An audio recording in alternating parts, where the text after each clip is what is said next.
You're watching, yes, the Yankees Entertainment and Sports Network.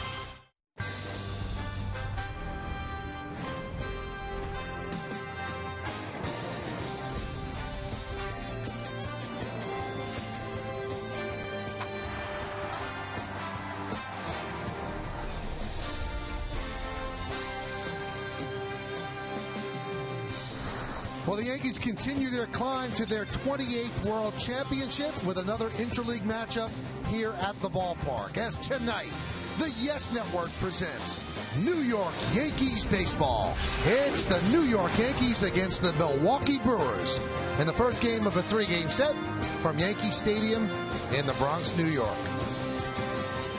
Hello, everybody, and welcome to Yankees baseball. Along with John Flaherty, I'm Michael Kay. Well, the Yankees are set to take on the first-place Brewers, and they just dispatched the Colorado Rockies. They took 2 out of 3 from the Rockies on Sunday. A great day all around at Yankee Stadium. Old-timers day, and then they got it done big time in the regular game. Well, they really did, Michael, and the Yankees are starting to get some production all the way through their lineup. On Sunday, it was Nick Swisher, who's been swinging a hot bat lately. A 3-1 fastball right down the middle, home run number 9 for Nick. Jorge Posada batting 7th and batting right behind Nick Swisher. Another home run number 8. These two guys have been so hot in the month of June, they're starting to carry the lineup. And if you look at what they did before that, Posada, March through May, 169. In June, 393. Nick Swisher was trying to find it the first couple of months as well, 213 with only 3 home runs. And in June, 316, 6 home runs, and 18 runs batted in. Let's look now at tonight's New York Lottery pitching matchup. Former Kansas City Royal Zach Greinke will go for Milwaukee 7-2 with a 4.77. And Freddie Garcia gets start for the Yankees. Garcia 6-6 with a 3.30 ERA. But what's the team that he's going to face? What are the Milwaukee Brewers about? Our very own John Flaherty will sit down with Hall of Fame broadcaster Bob Uecker next on segment 2 right here on Yes.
I'm Flaherty, and we're lucky enough today to have with us the Hall of Fame voice of the Milwaukee Brewers, Bob Uecker. And Bob, the Brewers haven't been to New York since 1997 playing the Yankees. You get a sense of excitement from the organization coming here? Yeah, well, anytime you come to New York, you know, it's exciting. I like New York whether we come out here or not. You know, I like downtown Manhattan too. But no, it's beautiful. I've heard a lot about Yankee Stadium, and everything they said, it's probably 10 times better than what they told us. But it's beautiful. It's great to be back here. Yeah, I'm having a good time tonight. Well, the Brewers going to the National League. We haven't seen them in a long time. Can you give us a little overview of your club? Well, they've been playing well. They just swept the Minnesota Twins in a series in Milwaukee, and it's June. We're coming up on July here very quickly down the road, so it's nothing to get excited about. It's exciting for the fans. They're drawing well, and we got a pretty good club in Milwaukee. They're a power club. They don't do a lot of finesse stuff. You know, they do a lot of banging, and the pitching's been well. They got good starting staff. And I think the guy that's really been a really huge plus for him is John Axford out of the bullpen as a closer. But they've done well out of the bullpen. I mean, the setup guys have pitched really, really well. And as I said before, you know, it's June, late June, and you know, if we're in August, late July and August talking like this, I think guys would be a little more fired up. But they're looking forward to this series against the Yankees. As you said, we haven't played them, New York regular season, that is, since back in 1997. But I'm excited. I like coming here. This ballpark's beautiful. Jeez. You know, the best parts of interleague play is we get to see some of the superstars from the other leagues. Prince Fielder and Ryan Braun having some pretty big first halves. Ryan Braun has, he went through a little bit of a slump early. Got off to a good start, then went into a little bit of a slump. But he's banging now, and Prince Fielder's a banger. He's one of my favorite all-time players. I mean, he gets the job done, and he's turned himself into a pretty good first baseman, too. Well, not a bad spot with the voice of the Milwaukee Brewers. We're going to come back with lineups, first pitch, and most importantly, we're going to have baseball coming up on Yes.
Brought to you in part by your tri-state area Volkswagen dealers. Visit VWDealer.com. By Dunkin' Donuts. To get dunked, go to GetDUNKD.com. And by IOTV. IOTV offers you incredible HD picture and sound. Get the best in HD free. Beautiful night here at Yankee Stadium. Yankees have taken the field, and Freddie Garcia is on the mound. Let's take a look at the Brewers starting lineup presented by Avis. Brewers are 44-35. They lead the National League Central. Ricky Weeks leads off. Nyjer Morgan is at center. Ryan Braun at left bats third. Prince Fielder, the first baseman, cleans up. Casey McGee at third base will bat fifth. Batting sixth, playing right field, Corey Hart.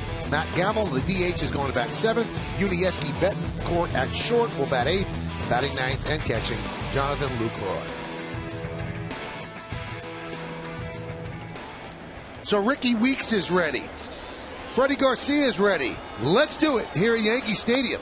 The first pitch is outside, 1-0. Take a look at Freddie Garcia and his numbers on the year. Very solid, 6-6, an ERA of 3.3. Only has walked 27 in 79 innings. Popped up. Teixeira makes the call and the catch, 1 out. Take a look at our Jeep pitcher scouting report on Freddie Garcia. Very solid signing by Brian Cashman and his front office. He has done everything they could have expected early on. And he gets a tough outs. Opponents hitting 150 with runners in scoring position. And he's always loved the month of June. 30-13 in his career. And this will be his last June start. That's going to bring up Nyjer Morgan. Big year for Morgan. And the pitch is a strike. Look at his numbers, 330.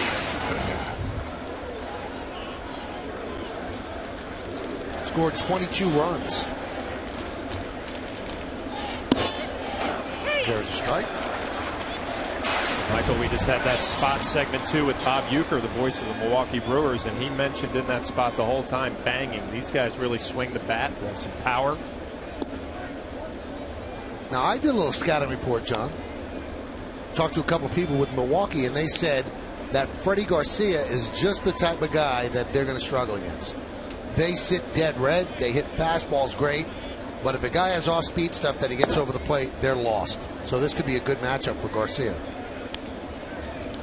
There's Prince Fielder. He likes the fastball.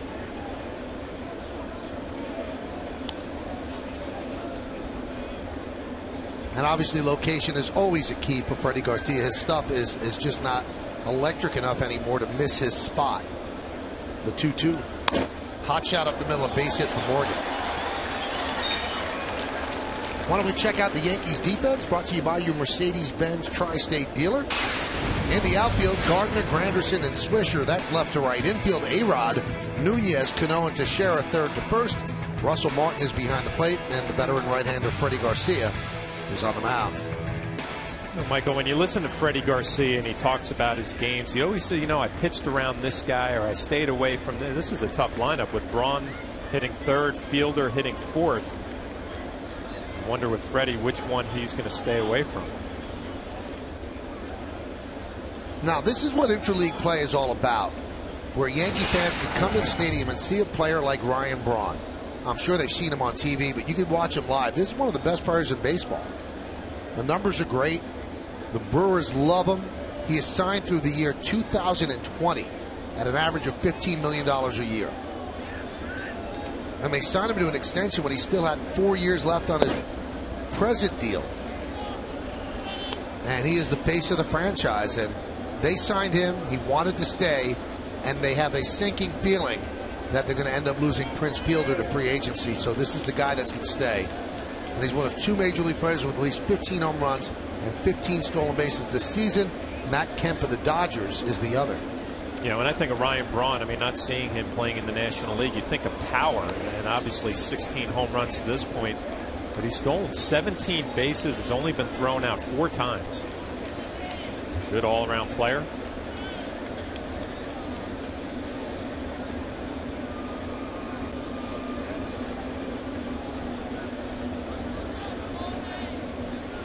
The 1-0. Breaking ball. 2-0. Brewers are deadly at Miller Park, 29-11. And that's the best winning percentage in the major leagues. But on the road, they're 15-24. And that losing percentage is tied with the Cubs for the worst in baseball.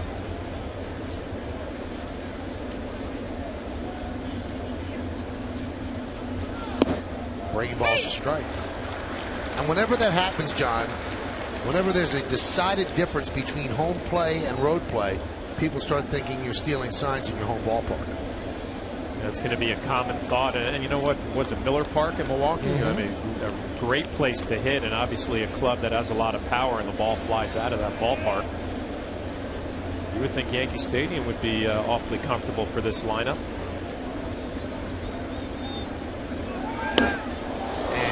Ryan Braun got plunked. Nyjer Morgan has been dancing off of first base, starting, stopping, bluffing. And while that was going on, Braun got hit.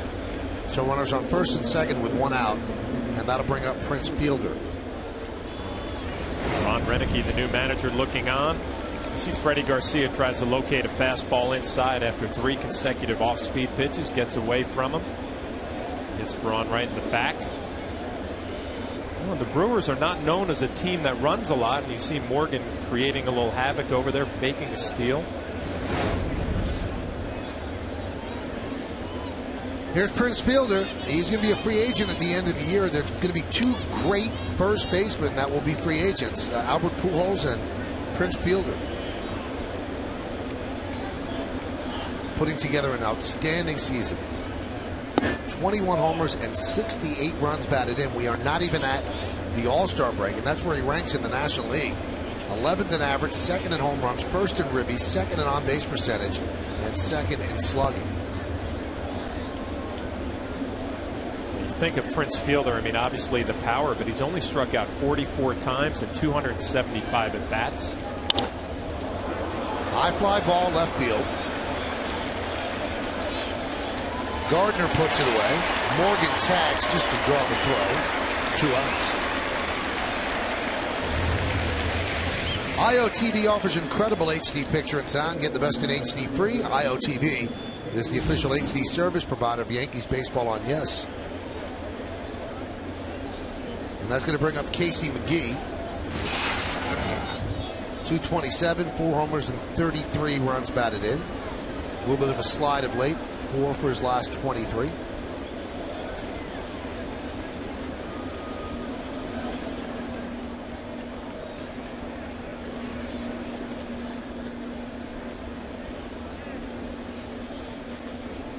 Brewers just come off a sweep of the Minnesota Twins. Twins were fairly hot coming into that series, and Milwaukee took care of them 3 in a row.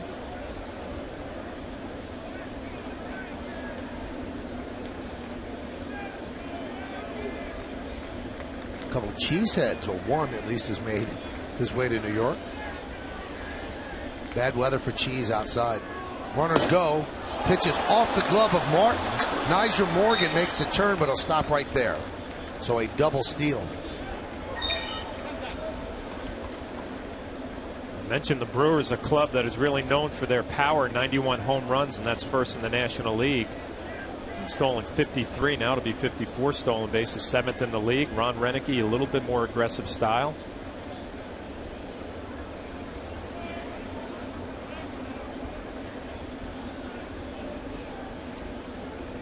Opponents are hitting 150 against Freddie Garcia with runners in scoring position this year.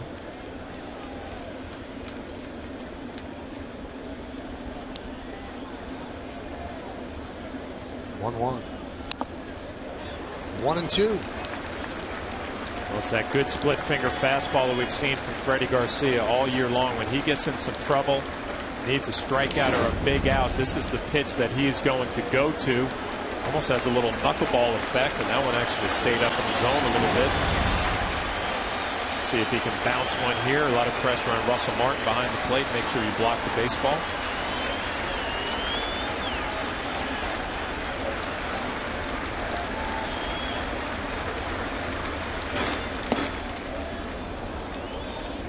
That hung up in the zone, the count 2-2. You always evaluate a starting pitcher coming out of the bullpen, how he looks in the first inning. Garcia not real sharp in this first inning. A couple of hanging sliders, a split finger that just stayed up right there. Trying to make a big pitch and then see if you can find it later on in the ballgame. 2 balls, 2 strikes, 2 outs. Runners on second and third. Just underway. The pitch. Swung on and missed. He got him. Ball diving down and away, and Garcia made the pitch that he had to. No runs a hit, no errors. 2 men left on base. It was the splitter. McGee swings over the top. Milwaukee nothing. Yankees coming to bat.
Take his hats.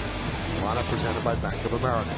Brett Gardner, red hot at the top of the lineup. He's the left fielder. Batting second and playing center is Curtis Granderson. Mark Teixeira at first will hit third.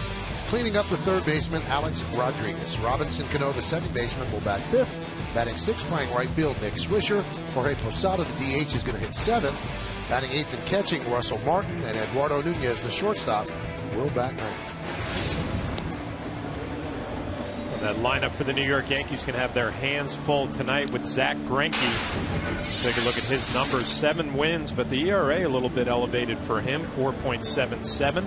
Only 9 walks and 60 and 1/3 innings. We'll take a look at our Jeep pitcher scouting report. He was an ace in the American League. Now he's the National League ace here in Milwaukee.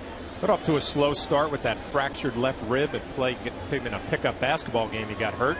And then a little bit of Yankee history. 10 games, 2-3 with a 5.27 ERA. Well, Brett Gardner will lead off. Gardner had 2 hits and 11 at-bats against the Rockies. And the first pitch is a strike. Greinke, the 1-loss record is very good, but he has not pitched up to his capability as of this point.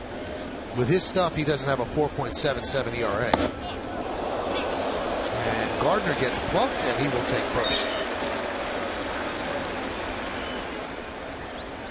Is there any way that's retaliation for Braun? I wouldn't think so. I mean, this early in a game, and it's a little cut fastball down and in, gets his left foot.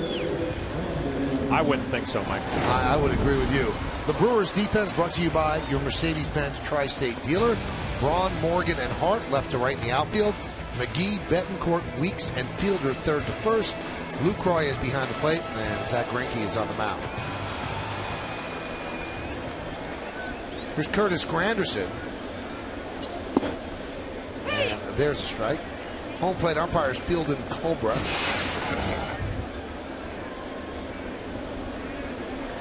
Greinke has faced the Yankees 10 times previously, 7 starts and 3 relief appearances, 2-3, 5.27 ERA.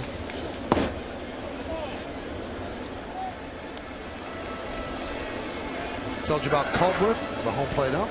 Gary Cederstrom is at first, Adrian Johnson at second, and Alan Porter is over at third.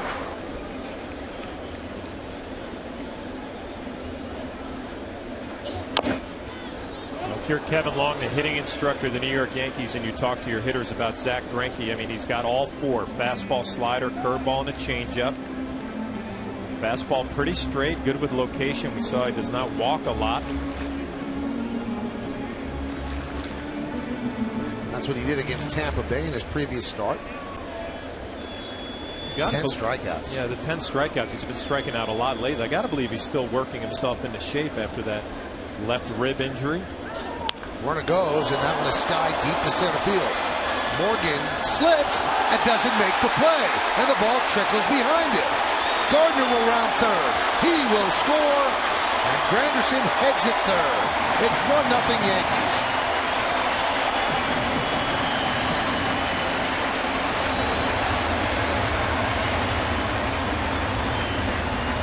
We're going to get another look at it. Just looked like Morgan slipped a little bit. Brett Gardner on the run.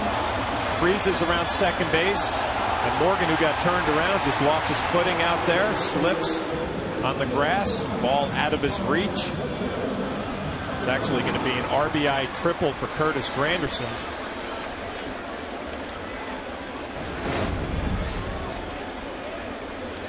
Here's Mark Teixeira. Low 1-0.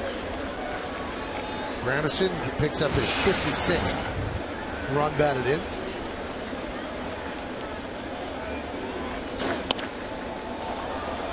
Fouled off the other way. And it's the 7th triple of the year for Curtis Granderson. I guess they would file that under the gift category. That's a play that Morgan obviously should make. Greinke's going to go from the full windup with a runner at third. The 1-1. Hot shot to second. Infield was back. That's going to score Granderson. Weeks the fielder. So Teixeira picks up his 59th ribby, and the Yankees have a 2-0 lead. It'll be interesting to see how Zach Greinke handles this, and amazing how one misplay in center field changes an inning. Pretty much a routine out turns into a triple and a run. Mark Teixeira does a good job picking up the RBI on a ground ball. The Yankees lead 2-0.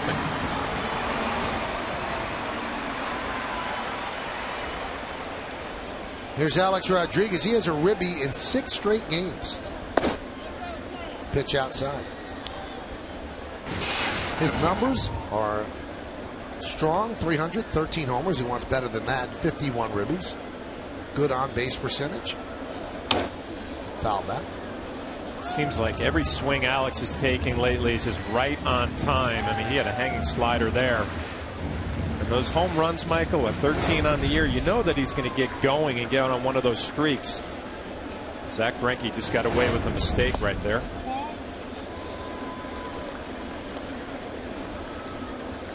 Good numbers against Greinke lifetime. 7 for 20.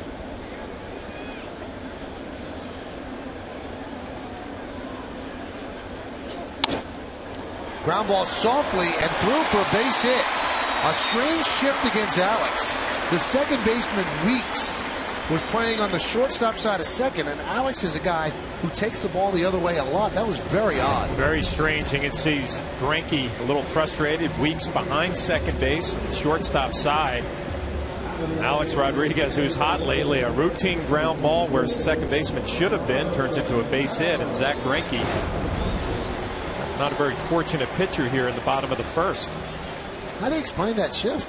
I've never seen it before. And Alex, we get a chance to watch him every day. I mean, his strength is hitting the ball the other way. Cano takes a pitch low.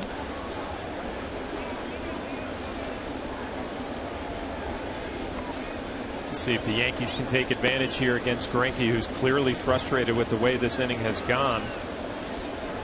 Weeks, I guess no fault of his own, was positioned there by his coaching staff. Morgan, a little misstep. That one is chopped the fielder. He thought about going to second. He'll take the out at first. 2 away as Rodriguez moves into scoring position. Let's look at the game time weather presented by Bigelow Tea. 79 degrees, humidity 66%, wind 8 miles per hour, and it's humid and it's partly cloudy.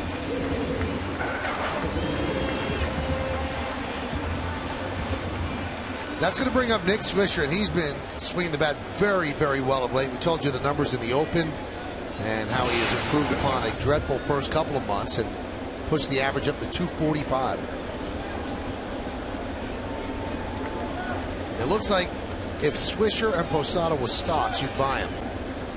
And if you bought him in May, you bought really low, and they're going up high. There's a strike.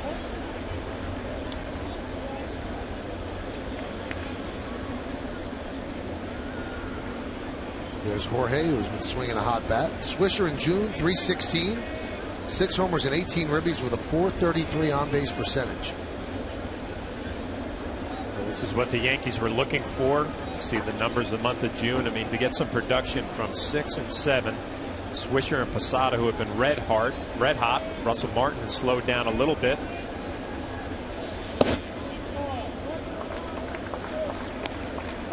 Tough lineup to navigate if you're Zach Greinke.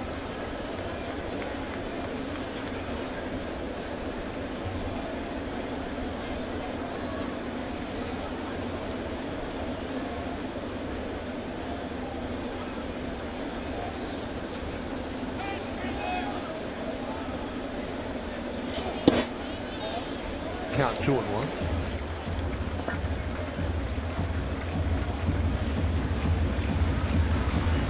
He has to improve on this number. 2 for 29 with 2 outs and runners in scoring position.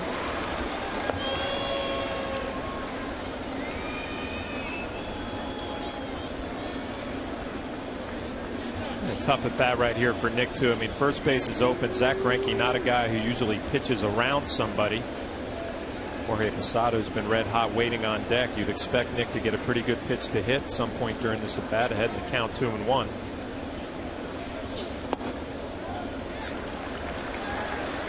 Good take right there and a changeup down and away. Nick Swisher did not even flinch. Tells me he's picking the ball up right out of Zach Greinke's hand.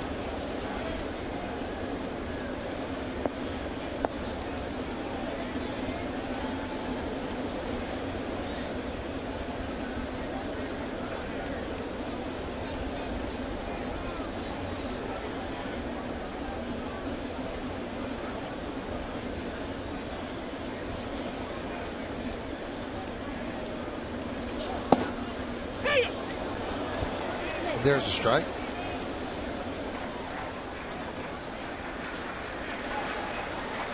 Good numbers against Zach Greinke, 400 with a home run.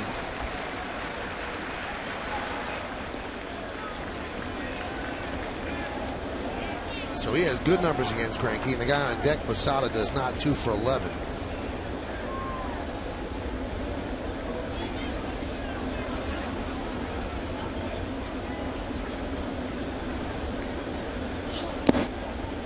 walked Swisher, and now he will take on Posada. So a long first inning for Greinke. Some of it really not in his control.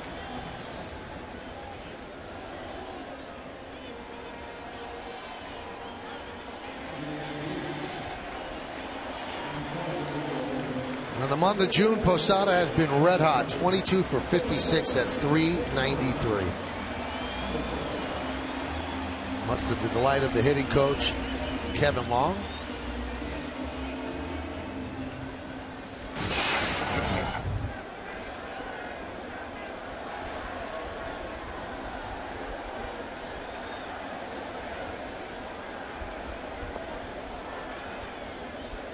Rodriguez at second, Swisher is at first. 2 runs already in, bottom of the first inning.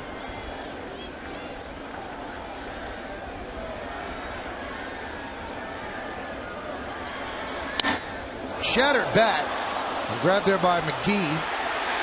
And Alex Rodriguez beat him to the bag. Greinke must be thinking, what is going on?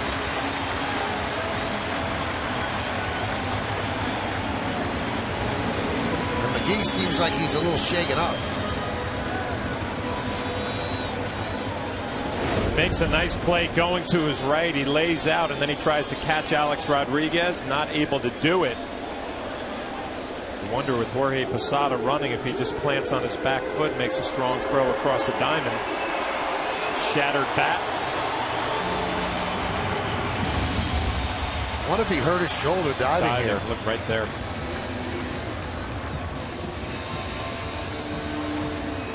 He's okay at that point, and then there's full body dive, and all the weight comes down on that left arm.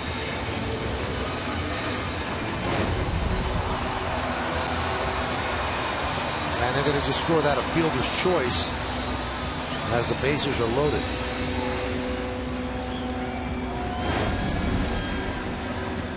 So Alex clearly beats him to the bag. Then overruns the bag. Well, McGee is in some amount of pain, so Alex was able to retreat, but he's okay, staying in the game. And now that'll bring up Russell Martin with a chance to give his pitcher a lot of breathing room. Pitch outside corner. 0-1. Russell was 1 for 7 against the Rockies, and he's 3 for his last 19. So his hot start, his numbers have leveled off a bit at .230.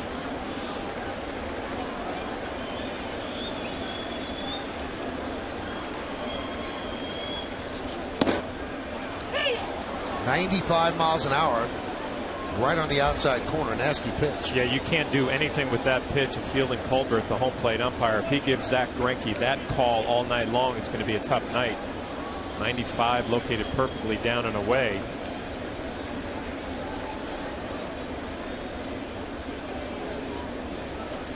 And the 0-2.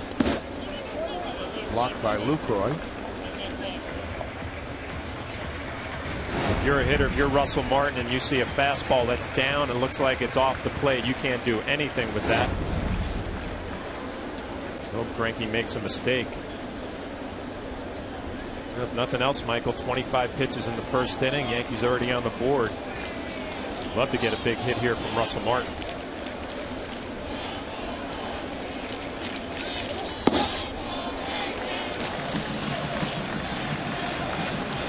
Funky inning, hit by pitch, a walk, a misplay in the outfield, a fielder's choice. And the Yankees have 2 runs in and threatening for more, bases loaded.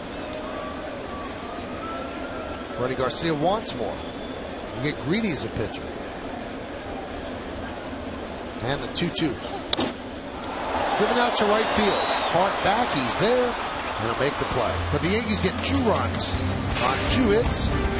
The bases are left loaded. 62 runs the Yankees have scored in the first inning. More runs than they've scored in any other inning this year.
here. He's the senior vice president of promotions of Yes. See this young lady?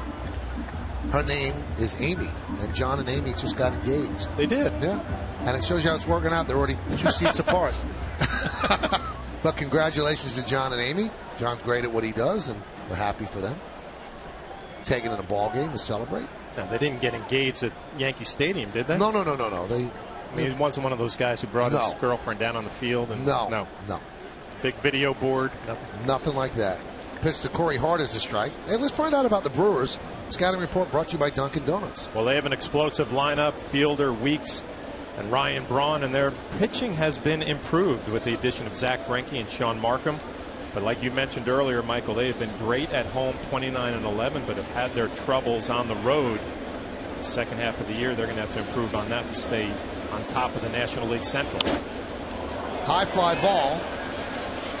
Left center. Gardner will make the play for the first time.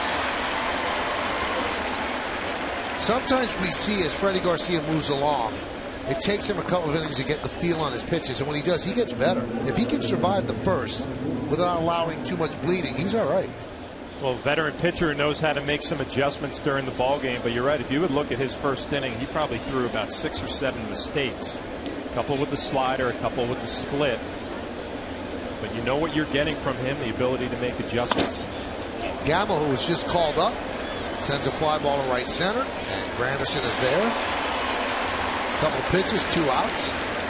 Freddie Garcia would love that. The Yankees would love to get Zach Greinke out on the mound quickly again after a long first inning. Brewers going up very aggressive here in the second.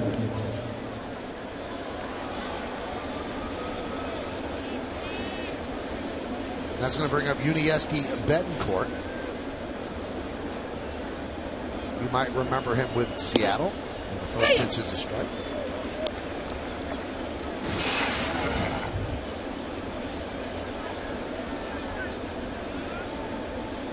Yankees scored in the first inning, and they are 36-12 when they score first. That one's popped up foul behind the plate. We really have a stat to fit your every need. We really do.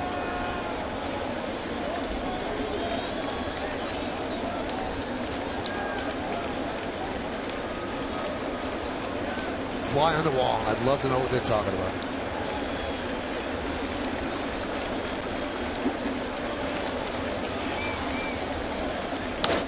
Andrew Jones might be talking about that. He is the second largest creditor after the Los Angeles Dodgers went bankrupt. They owe Manny Ramirez $20 million and Andrew Jones $11 million in deferred money.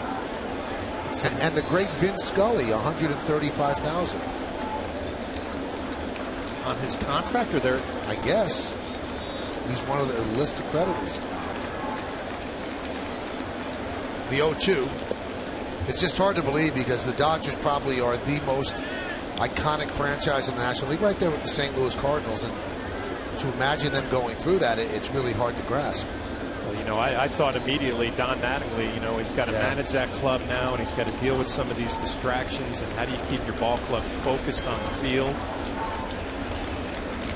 1-2. Punched out towards second. Nice play there by Cano in a 1-2-3 inning. For Freddie Garcia, he did it with just 9 pitches. We played an inning and a half here at the stadium. Yankees lead Milwaukee 2-0. You're watching Yankees baseball right here on Yes.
hitting duos is the best in the National League? I promise you that's the question. And I'll give you the choices as we move along. There's no hurry. We got plenty of time for this, so don't worry. We'll have it as we go to the bottom of the second inning.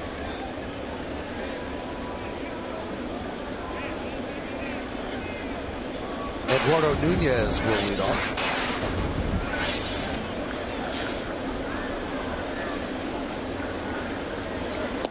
And there's a strike. It'll be 9-1-2 in the Yankee order.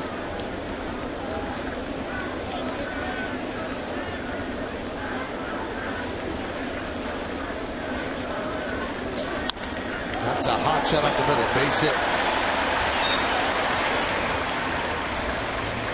Let's try the Toyota text poll one more time. There it is. Which of these 3-4 hitting duos is the best in the National League? Now you can text your vote to 58772. Standard text messaging rates apply. Here are your choices. Number 1, Andre Ethier and Matt Kemp of the Dodgers. Ryan Braun and Prince Fielder of the Brewers. Chase Utley and Ryan Howard of the Phillies. Albert Pujols and Matt Holliday of the Cardinals. All good choices.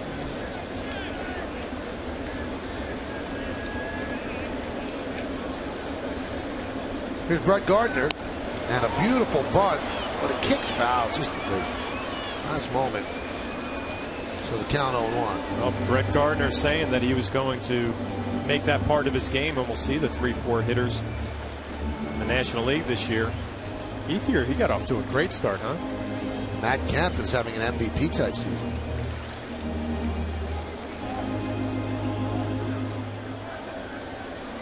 Chase Utley was hurt for a lot of the beginning of the season. That's why his numbers are down. Now, but Pujols is hurt now. Holliday's having some season.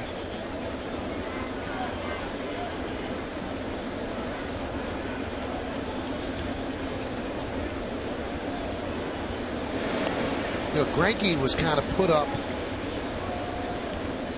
for, I can't say for sale, but for bid by the Royals during the offseason. They knew they weren't ready to win.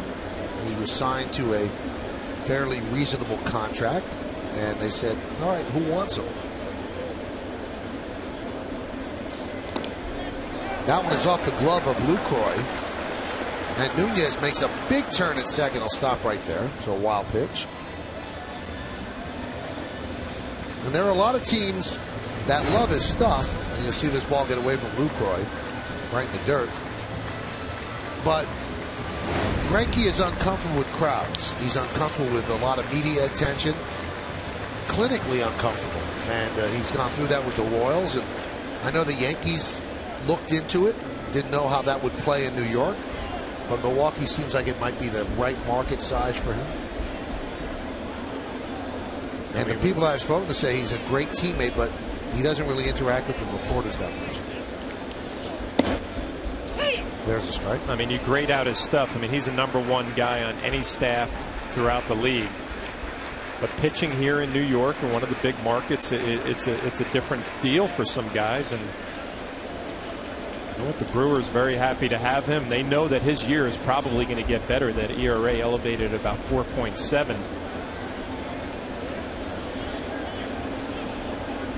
He won the Cy Young Award in 2009. Just an outstanding season for Kansas City. A 1-2. Now, after giving up the runs in the second inning, his ERA career against the Yankees currently is 5.56. And that's his highest against any American League team. Well, you just see early on in this ball game, I mean, he's got good stuff. And the Yankees laying off some tough pitches, fouling off some tough pitches. Think back to those numbers against some of the older Yankee ball clubs. I mean, always patient, grind out at bats.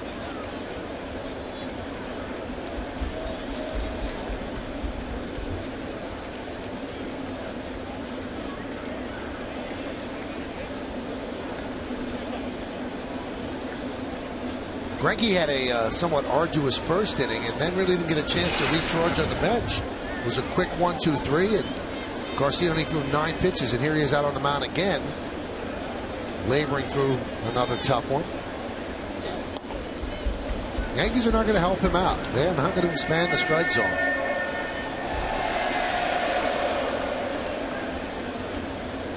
Rick Kranitz, the pitching coach.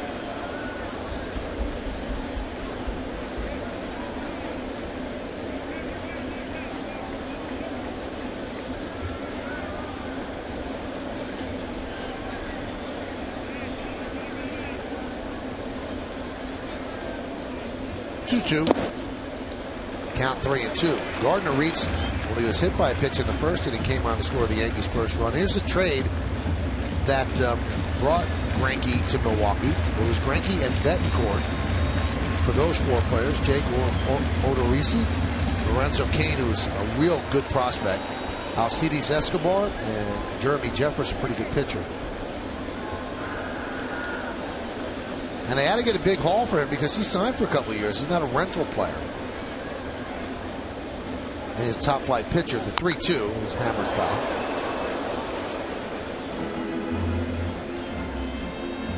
Brett Gardner since April 26th hitting .333, and I think a big reason for that, being able to pull the ball a little bit more.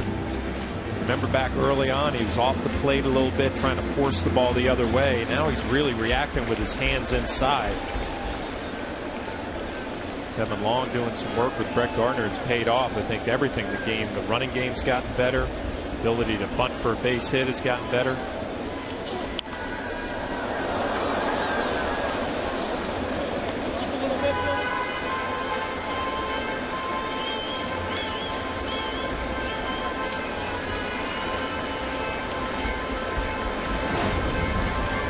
See a fastball away, and Brett Gardner takes his swing, loses the bat. Up over by Kevin Long, the hitting instructor, fires it back out there.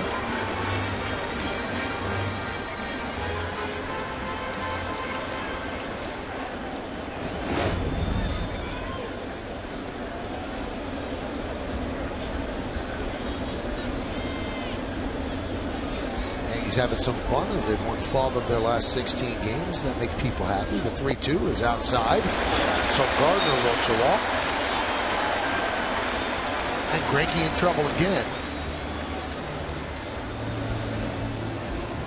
Just everything about this game has been tough so far for Greinke. His defense has let him down a little bit. It looks like the rhythm with LaCroix behind the plate taking an awful long time in between pitches. Yankees would love to take advantage early on because you know once Greinke finds it, he's going to be tough. Granderson got a gift triple in the first inning as Nyjer Morgan fell down in center. And then Granderson came around to score his 69th run of the year. He leads the major leagues, and he's on pace for about 150 runs scored.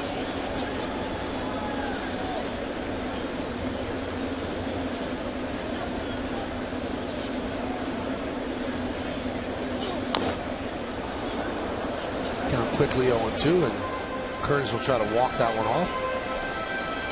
Well, it's a perfect combination, Michael. I mean, a guy, Granderson, hitting in the number 2 hole, going to get on base a lot, obviously having a big year. Runs well and has some RBI machines behind him. 69, leads the American League.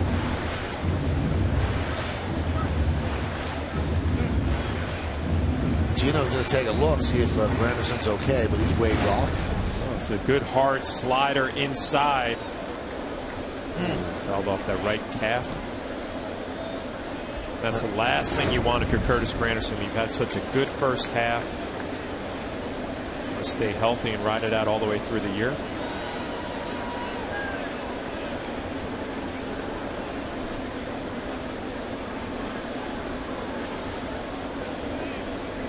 The 0-2. Now the triple, and it was scored that way in the first inning, was Curtis's 7th this season. And that leads the American League. Leading the National League, Jose Reyes has 14.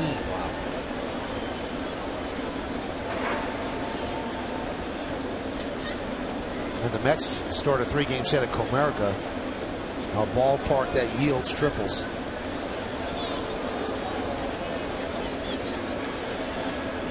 And 11 of Reyes' 14 triples are at Citi Field, another ballpark that yields triples.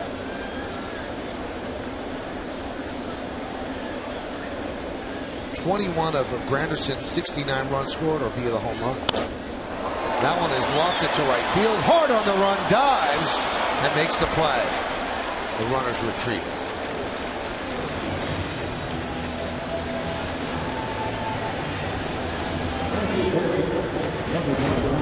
Nice play by Hart going to his right, sliding, makes the play. Greinke finally gets a little bit of help from his defense. off the end of the bat too, so this line drive was diving, sinking away from Harton. Makes a nice play.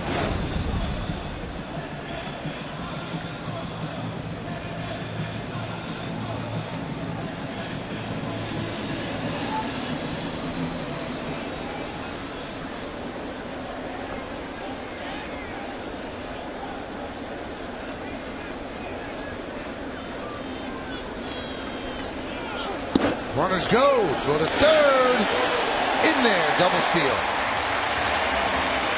Pretty good throw by Lucroy. It was a good throw, a pretty good jump by Nunez too. I thought he was going to have this stolen easily, and Lucroy makes a nice throw. And McGee comes up and catches the ball in front of the bag and tries to sweep back.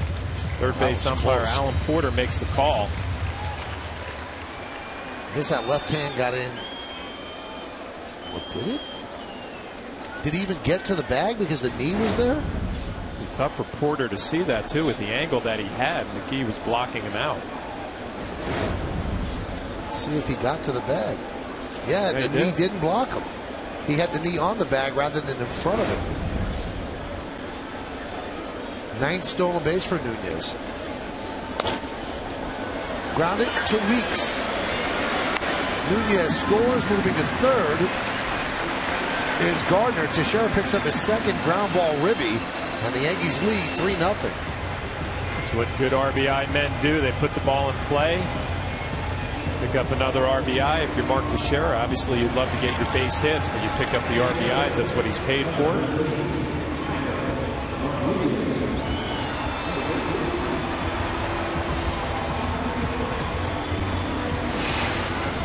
So runner at third for A-Rod. He's 1 for 1. Single through a vacated right side of the infield. The second baseman Weeks was playing on the shortstop side of the bag. Now with a runner on third, a little bit more conventional, but still Weeks really playing him to pull. And Cecil, I'm sorry, that's his daddy, Prince Fielder, is about 20 feet off the bag, maybe even more. You can understand it if Greinke was going to be pitching Alex inside the whole time, but the first at bat he stayed away from him, hit the ball the other way. And the first pitch there was a slider away, another slider away.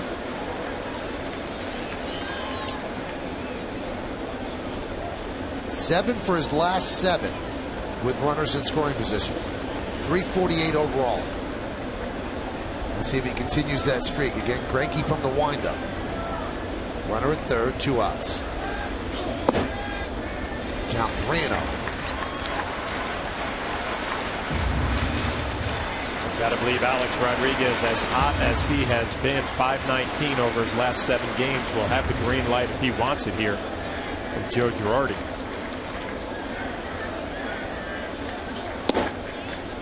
Count 3-1. Over his last 7 games, Alex is 14 for 27. That's 519.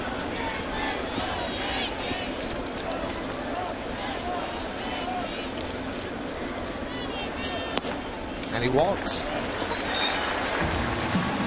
Boy, they are really making Greinke work. He's 1 pitch away from 50, and we're in the 2nd inning.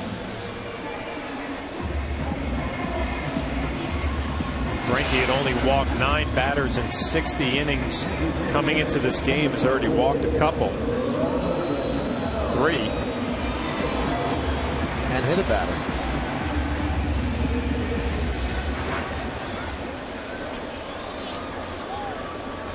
.27 in the first, 22 here in the second. 1 run already in the second. Cano is 1 for 13 so far in this homestand. After grounding out in the first pitch is up and away, 1-0.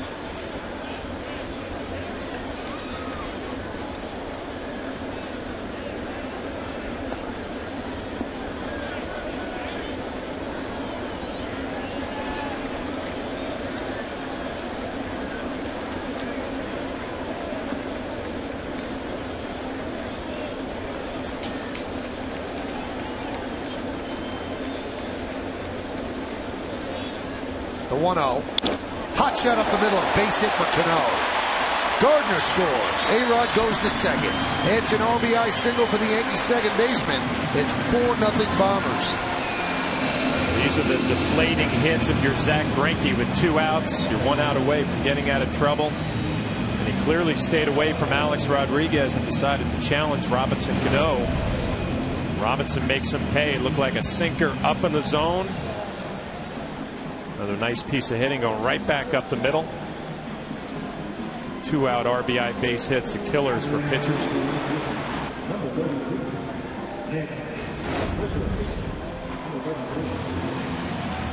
So Rick Kranitz has a conversation with Greinke. Kranitz's first season, they let go of the highly respected pitching coach Rick Peterson after last year when they brought in a new manager. Ken Maka was a manager of the Brewers the last 2 years, and they replaced him with Renicky. Here's Nick Swisher, first and second, 2 outs.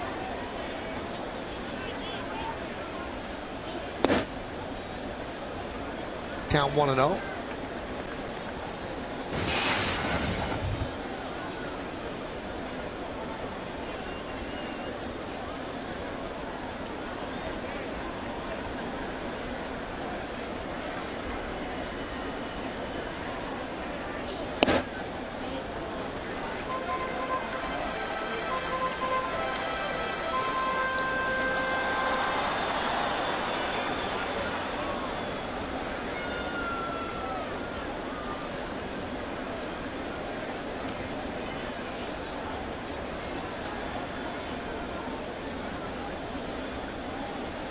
The 2-0.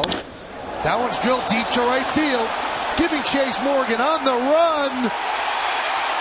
See ya! A 3-run home run for Nick Swisher. And the Yankees are piling on. They lead 7-0 over Milwaukee.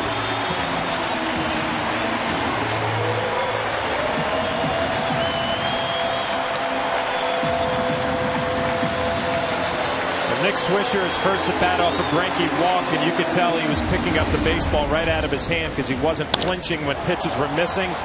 It's a fastball right down the middle, ahead in the count. The only question, would it get out of here? And it does look like it just hit the first row. Home run number 10, a 3-run shot for Nick Swisher. Numbers all of a sudden starting to look a lot more respectable. Double-digit home runs. Pitch to Posada is a strike, and only now does Milwaukee get its bullpen started. So yeah, 10 home runs and 41 ribbies for Swisher. He's turned his season around the month of June.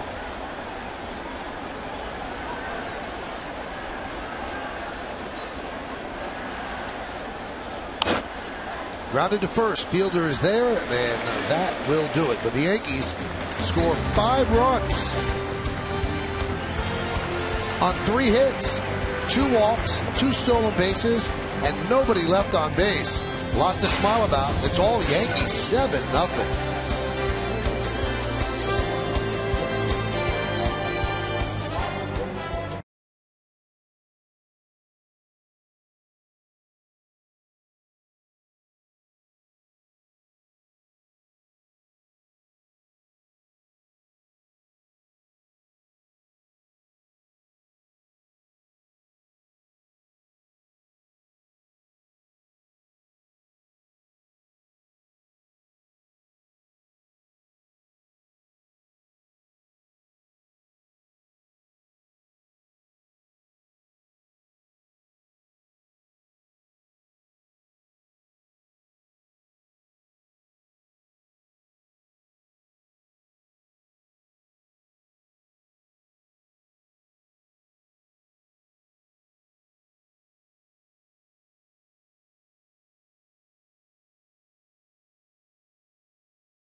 over Milwaukee, so Freddie Garcia has a lot to work with. Here's Jonathan Lucroy, and there's a strike. We also get a chance in the third inning to check in with our good friend Kim Jones. Kim, what's the update on Bartolo Colon? Well, when we talked to Joe Girardi today at 4 o'clock, Michael, he said Colon is on his way to New York, will be evaluated by the medical staff tomorrow, and if the hamstring's okay, he just might be a go for this weekend against the Mets at Citi Field. And if you're wondering how Colon feels about it, before he left Tampa today, he was practicing his bunting, so that might indicate that he thinks it's very likely he will get a start in that National League park. But Joe's saying he's not worried about the arm, he's worried about the leg, and that's why Bartolo could come back without even making a rehab start. It's amazing, Kim, that they would start him in the National League, so it shows you, he might have to run down to first base. It shows you that they think the hamstring is totally healed. And that's the point Joe made, in that he was injured covering first. So clearly he could have to do that in any ballpark. If the leg's fine, and he could start. Alex Rodriguez guns down Lucroy. Pretty play by Rodriguez for the first out. Now let's check in with another member down in Tampa, and that's Derek Jeter. What's the latest on Derek? Well, he took batting practice and also fielded ground balls today. He ran the bases at 50 to 60%. Joe saying obviously he needs to run the bases at 100%. Joe also saying he believes Jeter will need perhaps 2 rehab games. So he's interested to see how Jeter feels tomorrow, but clearly there's no timetable yet because we don't know where he is with that running. It would seem, Kim, just from disseminating all this information, that he's probably not going to make it back for the Subway Series. It sounds like it. You can't count him out necessarily, Michael, but I think you're right. It sounds like it. And Joe was asked about the scheduling. As we all know, Jeter is 6 hits shy of 3,000, and he simply said, we can't get caught up in worrying about the scheduling and hoping he gets 3,000 at home. We need him back. When he's ready, and he'll be back. That's how Joe Girardi says the Yankees are looking at it. And I would say that they probably are looking at it that way, but if he misses the Mets series, the likelihood of him getting that hit is probably improved if he comes back against the Indians, because there's 3 games there, and then the Yankees finish up before the All-Star break with 4 games against Tampa Bay. You are right. As you look at that schedule, and I believe it was against the Tampa Bay Rays that he got that hit that surpassed Lou Gehrig. So it would be interesting if he also got a big hit again against the Rays. The Yankees get a visit today, Kim, from Jabba Chamberlain, fresh from his surgery.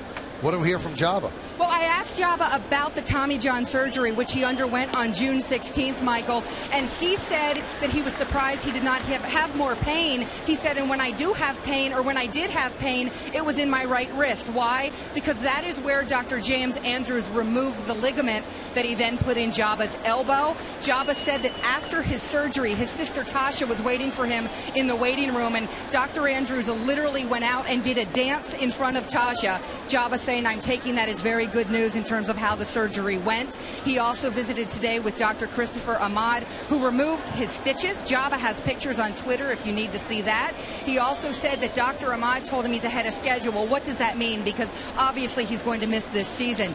He said that he has full flexibility in the arm. He can straighten it. He can also touch his shoulder already. Dr. Ahmad said that means he's ahead of schedule. It's such a strange injury for Jabba, Kim, because we've heard so many people with Tommy John surgery that they were really in pain when they threw before they had to have the surgery. Jabba wasn't. It's so weird. Well, and what we need to consider perhaps, and I did not ask him this to be honest with you, maybe Jabba's pain threshold is on the high side. So maybe where others would feel pain or would feel weakness or something else, he simply doesn't. Or maybe he doesn't admit to it. But today we had a pretty candid conversation. In fact, Michael, when I asked him about getting back and seeing his teammates, he got misty-eyed. He got choked up. He said it meant so much to him to see his teammates, to get some hugs and see their smiles. He said it is so frustrating to know how hard everyone around here works, himself included, and to not be able to contribute.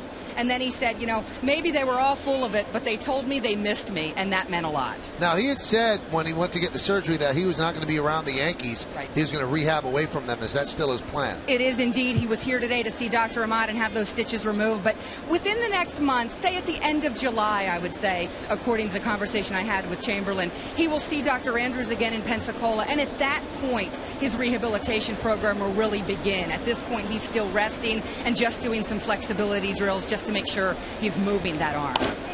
Nyjer Morgan hits a pop-up to shallow left. Nunez is there. for the second out as Rookie Weeks heads back to first. Before I let you go, Kim, tell me what he seemed like. Did he seem like he was down about this surgery? Did he feel good because there's very little pain right now? What's his mood? Michael, he was very upbeat. In fact, when you talked to Jabba, even back when he knew he required the surgery, he essentially told us all he needed about 5 minutes to turn his head around. And then the very next day, he came back to the clubhouse and said, I'm going to come back better than ever, and I'm going to come back sooner than anyone anticipates. He still believes all of that. His goal at this point is to be ready at the beginning of next season. Whether that's realistic, he'll know later as this rehab continues. But that remains his goal, and he says he's feeling very, very good. Good stuff, Kim. We'll hear from you in the postgame. Thanks, Michael. All right, thanks a lot. Ryan Braun with a pop-up, right field. Nick Swisher is there, and he's going to put it away for the final out of the third. No runs to him, no errors. 1 man left. We played 2.5. Yankees 7, Milwaukee nothing.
America's Sub Shop. Buy Corona Light. It only gets better. And by Honda. See your Honda dealer and discover the great values now being offered. Well, the sun has set on Zach Greinke. He's out of the game. Yankees knocked out one of the better pitchers in baseball in 2 innings. Now, he didn't have much luck going for him, but he also didn't pitch that great. And that's why Ron Renicky has to make the call to the bullpen, brought to you by AT And it'll be Marco Estrada. This will be his 21st game. Less than a hit per inning.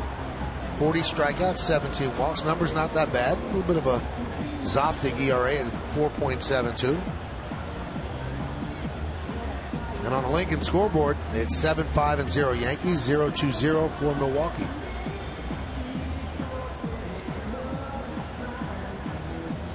Nice crowd here at the stadium on a somewhat humid Tuesday evening. It is amazing how well the Yankees play in the league. They have the best record all time in interleague play. They just keep winning series. They beat the Cubs. They beat the Reds. They beat the Mets in May. They just beat the Rockies. They just keep winning series in interleague play. And I don't know if there's that much of a difference in the talent gap, but this is historic. They just always play well against the National League. Yeah, and I think right now the Yankees going through a little stretch, and Joe Girardi and Kevin Long, I'm sure they are enjoying that. The lineup now is starting to take on a personality, really grinding out some at-bats. You got some hitters who are hot. And, I mean, to knock out Zach Greinke in 2 innings, I didn't think he was that bad. I thought the Yankees were pretty good and took advantage of some mistakes.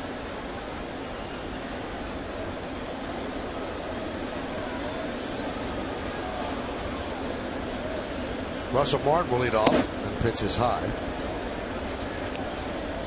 That was Greinke's shortest start since April 16th of 2007, when he lasted 2/3 of an inning in Detroit. There's a strike. It'll be Martin, Nunez, and Gardner against Estrada.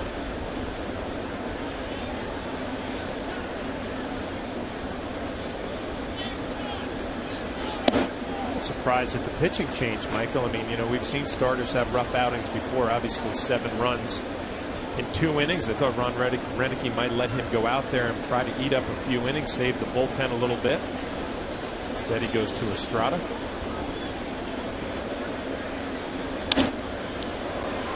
Fly ball right field. Hart is there. 1 away. Voting is now open for the 2011 All-Star Game in Phoenix. Help send your favorite New York Yankees to this year's All-Star Game by voting up to 25 times at Yankees.com. Cast your ballot now for your 2011 All-Stars. Vote early and vote often. Vote today at Yankees.com. Who are your fan favorites? The Yankees have been doing very well in the voting up to this point. I think this is the final week of voting. There's Eduardo Nunez. There's a strike. Interleague play will end on Sunday with the 3-game set at Citi Field. And then the Yankees on July 4th will play the Indians 3 games in Cleveland. It'll start on July 4th and then finish the first half with 4 games against Tampa Bay. 1-1. 2-1. Nunez singled to center, stole a base, and scored in the second inning.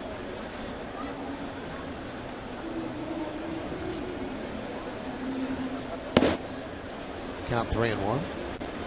Just seeing Nunez come up here and thinking back to Kim Jones and her report. Interesting. Derek Jeter probably will need a couple of rehab games. I'm not surprised at that.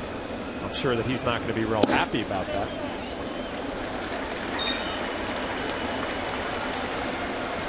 I told you it was humid, and it's that sort of night. As Nick Swisher getting cooling down.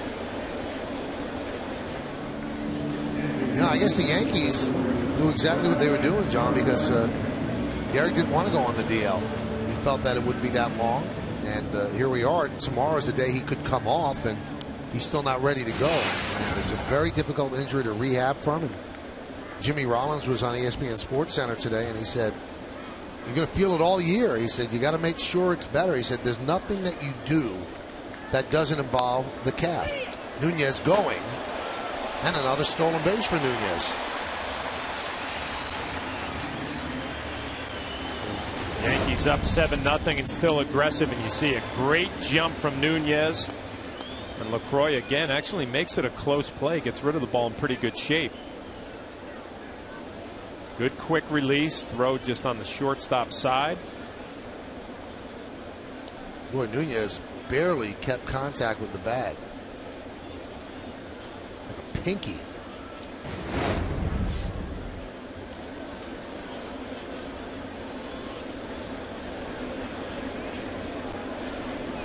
The 0-1. Now, it's a different game of baseball, but in the quote-unquote old days, that would fire up an opposing team.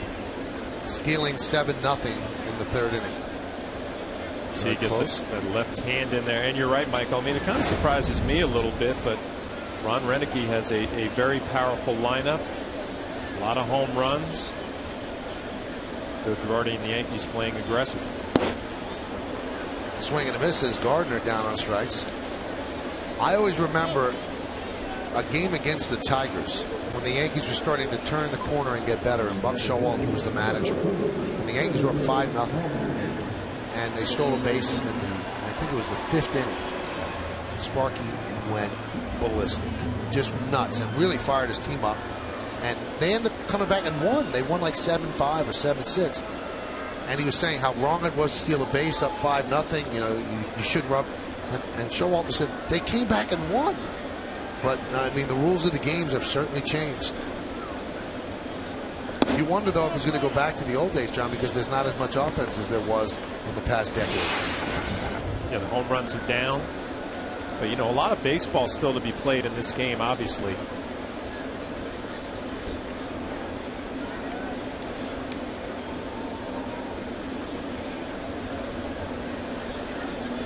A lot of unwritten rules in this game that you pretty much have to read up on, which is tough to do because they're unwritten.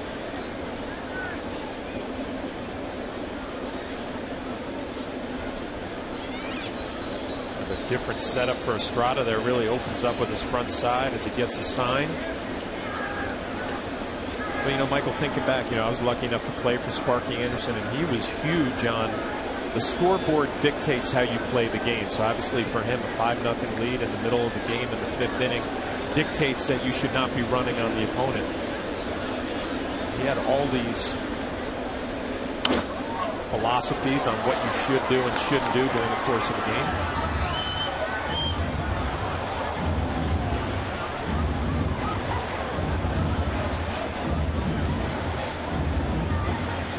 But having played for him, I guess you could see him get chapped. Yeah, what year was that? Well, it must have been 92 or 93. He had a bunch of things. If there was a hitter before you would go up and swing at the first pitch, you were not allowed to swing at a first pitch. So we're going to have a balk called here.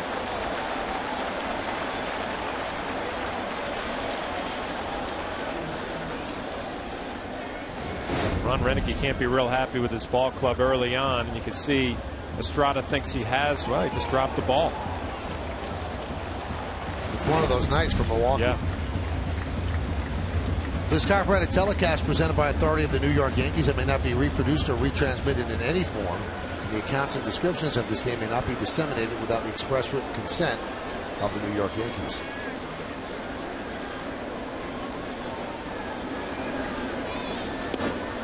Pitch outside.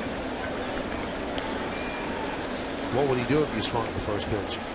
After somebody swung. Well, I found out. I made a mistake one night. I was taking my gear off in the dugout and didn't realize the hitter before me swung at the first pitch. So I went up there thinking, I'm going to take a pitch. I'm going to take a pitch. And it was one of those things right when it came out of his hand. I saw it good, popped it up. And I think that was like the 3rd inning. I heard about it the rest of the game from Sparky. It was in my ear, just ripping me apart. Really? Went up to the clubhouse. It continued in the clubhouse. It was one of those growing pains. Learned a valuable lesson. Granderson works a walk, so runners on 1st and 3rd will bring up Teixeira. Rick Kranitz cannot be happy with what he's seeing so far tonight. Zach Greinke, this is the first start in his career that he didn't strike out a batter. And now the relief pitcher Marco Estrada has come in, and he's walked 2 in his 1st inning. Teixeira 0 for 2, but 2 ribbies. He now has 60 on the season.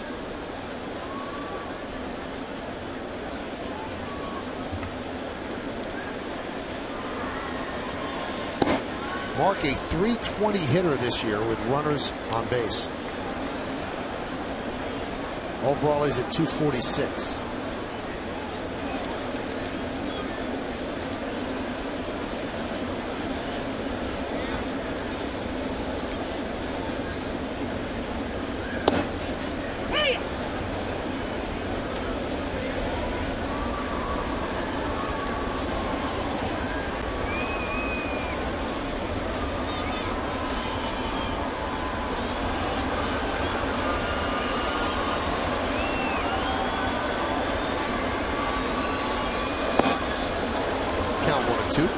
Changeup from Estrada. That looks like that's going to be his pitch. He struck Brett Gardner out on the changeup. See Mark Teixeira way out in front. Good action down and away. Good arm speed.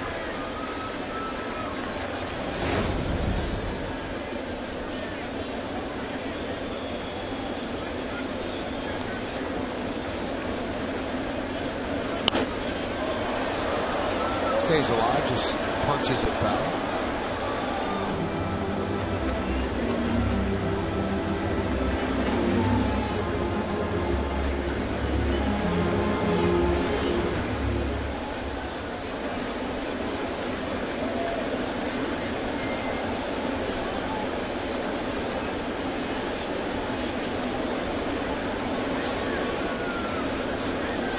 Goes. Pitch is low. Another stolen base as Granderson takes 2nd.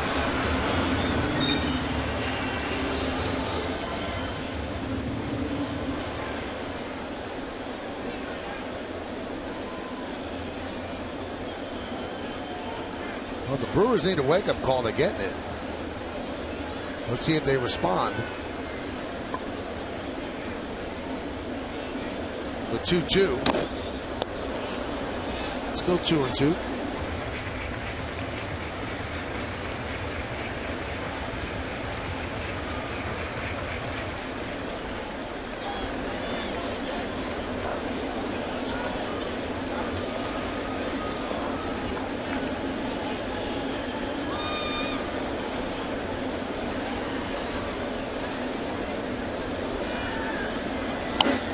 Slow roller toward third. Going to be trouble. McGee fires to first, and they just get to Shera for the final out of the third. For the Yankees, no runs, no hits, 2 walks, no errors, and 2 men left. We played 3, 7-0 Yankees.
Scouting report, and what a first half. Batting average over 300, 21 home runs, 68 RBIs, and better numbers against lefties. 317 with 3 home runs. And when you are a free agent, Michael, you want to go into free agency with some numbers. It certainly looks like Prince Fielder will have those numbers this offseason. And he leads off here in the 4th inning. Yankees lead 7-0. I was wondering if this is some divine help for the Yankees. I was wondering if, in fact, this is actually a bad year for Prince Fielder to be a free agent, even though he's having a great season, because the teams that would historically spend the most money are set up long-term at first base. The Yankees have Teixeira. The Red Sox have Adrian Gonzalez. Yep. The Tigers have Miguel Cabrera.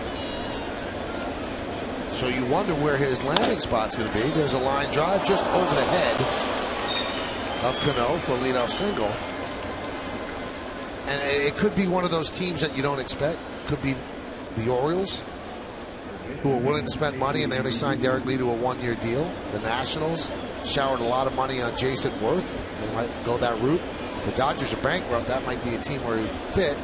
The Brewers want him back, but I think they're looking to make him one of the highest paid players ever. Yeah, and you wonder if he would accept a full-time designated hitter's role. It might open up some more opportunities for him. Pretty good first baseman, so he probably wants to stay there and play some defense.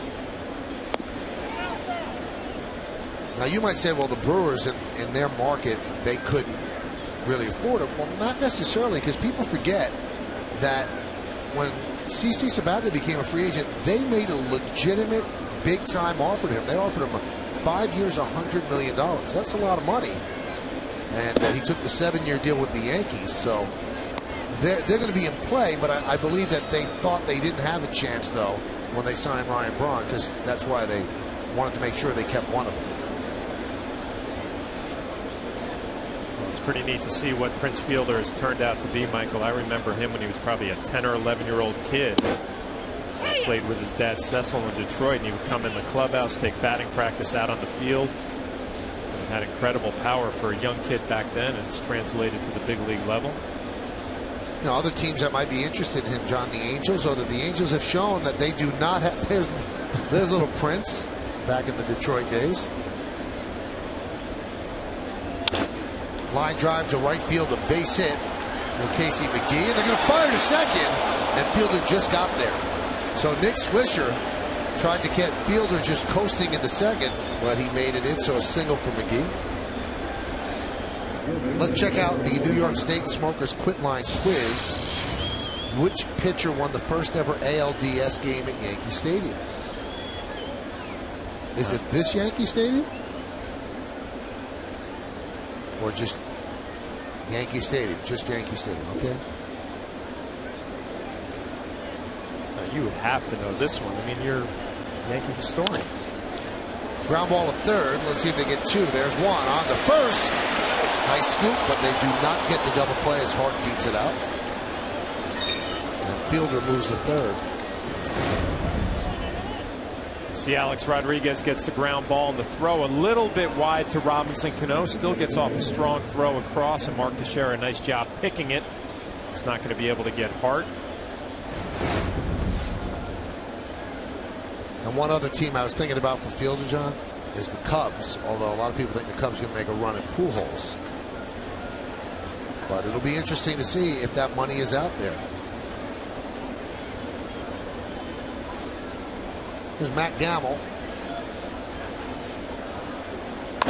Line drive, a base hit to right field. Nick Swisher cuts it off beautifully. Fielder scores. Hart will move to third. Gamble with an RBI single. The Brewers are on the board at 7-1 Bombers. All of a sudden, you're starting to see some hard hit balls here against Freddie Garcia in the fourth inning. We'll take another look at this. Looks like a split, and again, like the first inning, up in the zone. Gamble makes him pay. Called up from the minor leagues for this series. Hart's going to get to third base easily.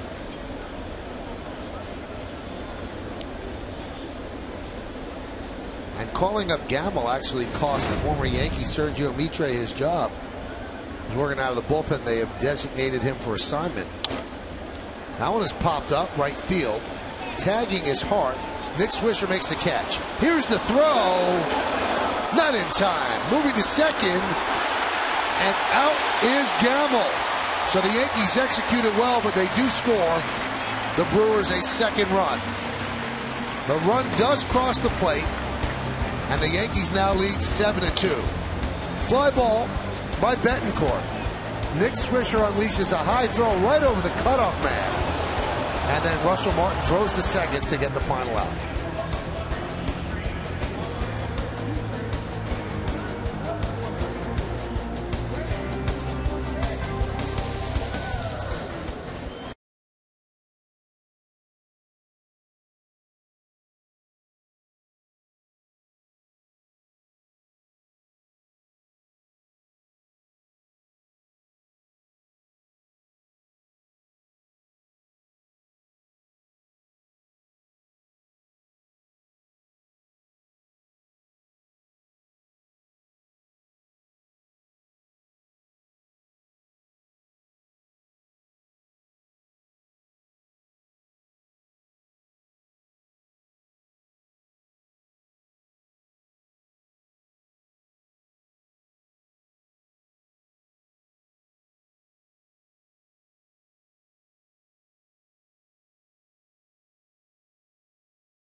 On the first ever ALDS game at Yankee Stadium? The answer is Raleigh Fingers of the Brewers, Game 3 of the 1981 ALDS. That was before there actually was a division series, but there was a strike-shortened season, and it was split in half, so the winner of the first half played the winner of the second half in a division series, and the Brewers against the Yankees. The Yankees ended up winning that series as Raleigh Fingers, with the great mustache, won Game 3. Alex Rodriguez fouls it away. Rodriguez, a single and a walk and a run scored. Yankees lead 7-2. Take a look at the Hall of Famer Raleigh Fingers.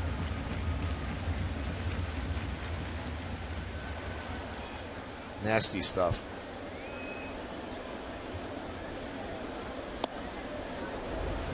Oh, and 2 on A-Rod. Raleigh Fingers had one of those deliveries. It just looked so smooth and effortless, like everything was together, and the ball just jumped out of his hand. And again, they have this shift on for A-Rod, John, with 3 infielders on the left side. He's not a dead pull hitter. I guess their charts say infield-wise he is. I mentioned it earlier, too, and they're pitching him away with everything, which they're pitching away from their defense. Doesn't make a whole lot of sense. Now, Alex doesn't want to do this because he's a cleanup hitter. All he would have to do is push a bunt, and he's definitely getting a base hit to the right side. Fielder is 35 feet off the line. Maybe 40 feet. I just think for Alex, it will mentally reinforce those good habits when you hit the ball the other way to see a defense set up that way.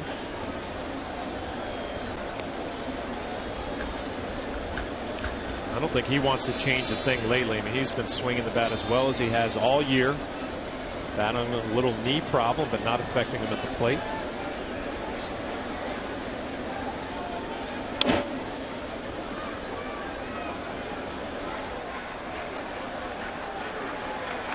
Estrada throws that changeup, and it's an unusual pitch. A right-hander who throws it as much as he does to right-handed batters. Alex Rodriguez fouling it off.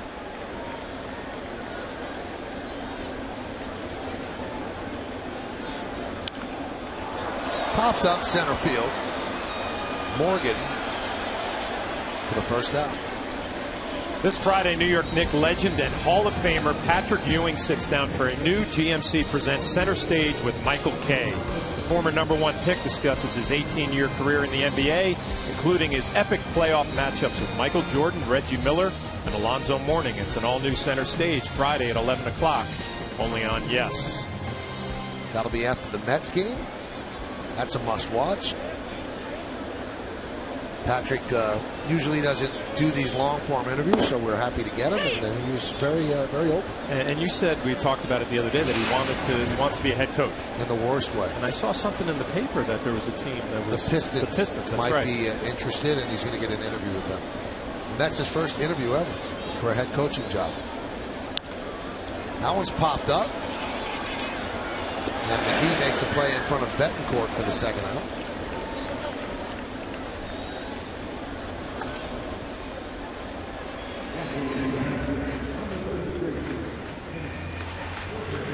So Marco Estrada worked a scoreless third and now trying to get through the fourth in relief of Zach Greinke. The great Greinke only lasted through 2 innings and gave up 7 runs. Here's Nick Swisher. He delivered the real big blow with a 3-run home run in the second inning. Numbers now all of a sudden looking very respectable for Nick. The batting average just under 250, double-digit home runs. Now, if you're keeping score at home, that last play in the top of the fourth was a sac fly to right. So Betancourt gets an RBI. And the runner's out 9-6, trying to advance the second. Count 1-1.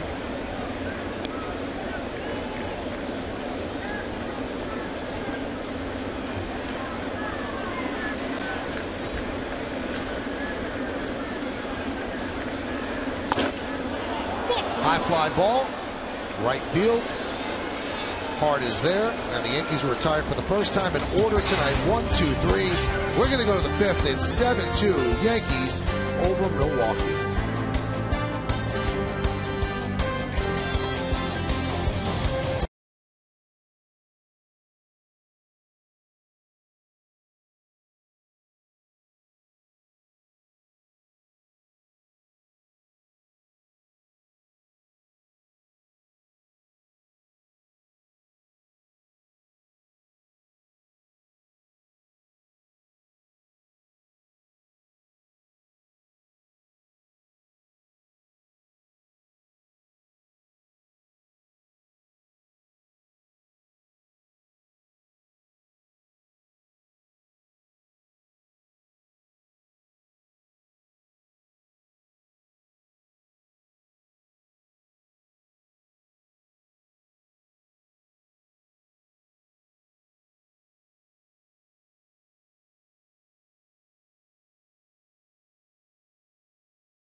Top of the 5th inning, 7-2 Yankees lead.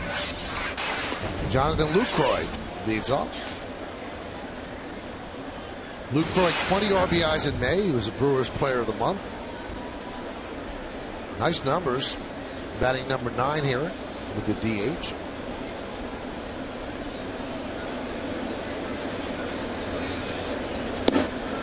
Now, a lot of people have been talking about this lately, John, with the unfair nature of interleague play, where American League teams, certain American League teams are built around their DH being in the middle of the lineup. And Joe Girardi has said this, and I really agree with him. I don't know if you can say every interleague game should have the DH. That one is lined down the left field line, a base hit. Playing it in the corner is Gardner, and Lucroy picks up a leadoff double. But Joe has said under no circumstance should an American League team have to play 9 straight interleague games in National League cities, because what you do is you cripple an American League lineup, and you also get a guy who's primarily your DH, and you make him a pinch hitter. He might get 5 at-bats in that 9-game stretch. Look what's happened to the Red Sox offense. They've eliminated David Ortiz as a factor. They're playing Philadelphia tonight. They're losing 2-0. I mean, now it's 3-0, top of the 6th. That's a difficult thing to do. Well, it is difficult. I mean, there are so many arguments for interleague play, against interleague play, and I understand all of them. But somebody was talking today about the Milwaukee Brewers and the interleague schedule that they have to play. Coming to New York, playing the Yankees, going to play the Red Sox, I believe, as well. So, I mean, there's definitely a different level of competition for certain clubs. But I always go back to seeing some of the stars from the National League. We get a chance to see Prince Fielder, Ryan Braun, Tulowitzki with the Rockies coming in here. I mean, I think that's all great for baseball. I would agree with you, but I agree. I don't think interleague's going anywhere because the fans like it. And this is the entertainment industry, and you got to give the fans what they like. But there should be some equity for all the teams involved. And I think that the American League teams are at a disadvantage in National League cities because their pitchers aren't used to hitting. And they haven't hit their whole lives because National League's really the only league that has a pitcher hit. And then the bottom line is that you've also got a situation where when National League teams come to the American League cities, they don't really have a legitimate DH either. It's usually a guy that would be a pinch hitter off the bench, so they're at a disadvantage too. The 2-1. There's a strike.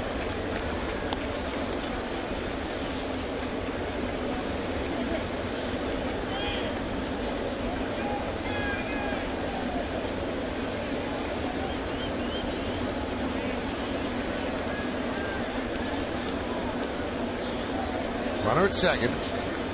Nobody out, top of the 5th. Brewers trying to get back in this game. Up and in. I don't know if that was a slider or a split finger that got away from Freddie Garcia, but last couple innings, a lot of breaking balls. Looked like a split. Up in the zone.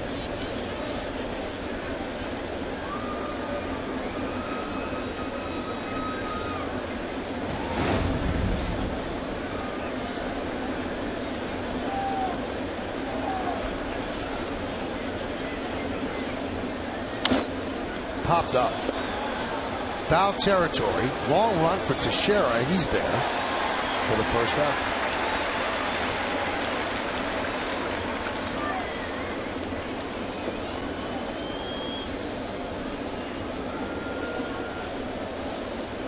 I would say that the sharpest inning for Garcia was the top of the 2nd when it was just a 2-0 game. Do you think that sometimes pitchers get out of their mindset when it's 7-0 and they just try to throw strikes? I think a younger pitcher probably would fall into that trap a little bit. You know, and Freddie, obviously a veteran guy who knows how to pitch at this level. But I think, you know, that first inning showed me he didn't have great stuff, and it's kind of been a challenge for him. Hot shot right back to Garcia. He knocks it down. He'll make the play at first to retire Nyjer Morgan. And another ball that's hit right on the nose against Freddie Garcia. One of those nights where he's going to have to work his way through it. A split up in the zone, drops it and takes the easy out at first.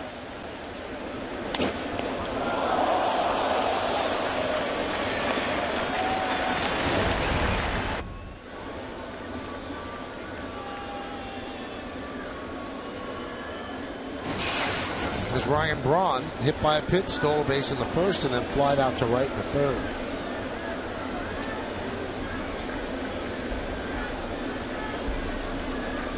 I like about Ryan Braun, Michael, I mean, I read something where he made a conscious effort this year. He said, I want to steal more bases. I can be an all-around threat on the base paths. 17 coming into this year.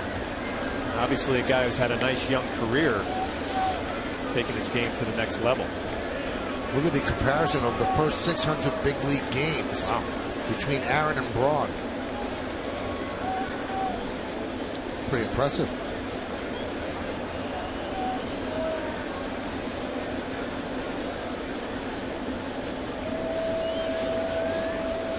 I was reading a column today in the Milwaukee Journal Sentinel, and the columnist said so many people are comparing Braun and Fielder to Molitor and Yount, you know, in terms of their effectiveness and how much they mean. He goes, you've got to go beyond that. He said they mean more than Molitor and Yount. They have to be compared with Hank Aaron and Eddie Matthews. So I mean, these two, you know, 3-4 in that lineup, that's a tough couple of batters to navigate for any pitcher. Can't pitch around Braun with first base open here because, you know, Fielder is waiting on deck. So Braun probably, that's a great spot for him. He sees a lot of fastballs, but you got to be careful with him as well. Yeah, you wonder what's going through Ryan Braun's mind too. With Prince Fielder on deck, protection, you're going to get plenty of pitches to hit. Obviously a good hitter who has some protection in the lineup, but if Fielder goes somewhere else, obviously it would change a lot of things in Milwaukee for Ryan Braun.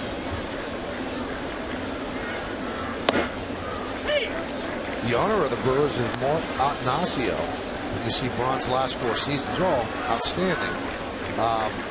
Attanasio grew up the biggest Yankee fan. His favorite player was Willie Randolph, who was actually the bench coach under Ken Maka. And Attanasio is willing to spend some money. And he has a pretty decent sized payroll with the Brewers. And their fans turn out. I mean, it's a smallish town, about 100 miles, I think, from Chicago, and they just love their Brewers, and they pack that ballpark every single game. So they're supporting the team, and Attanasio said, you support the team, I'm going to spend the money on the team. Well, it's good to hear. I remember going to the old county stadium. It was like an event there. You see the franchise history of the Milwaukee Brewers.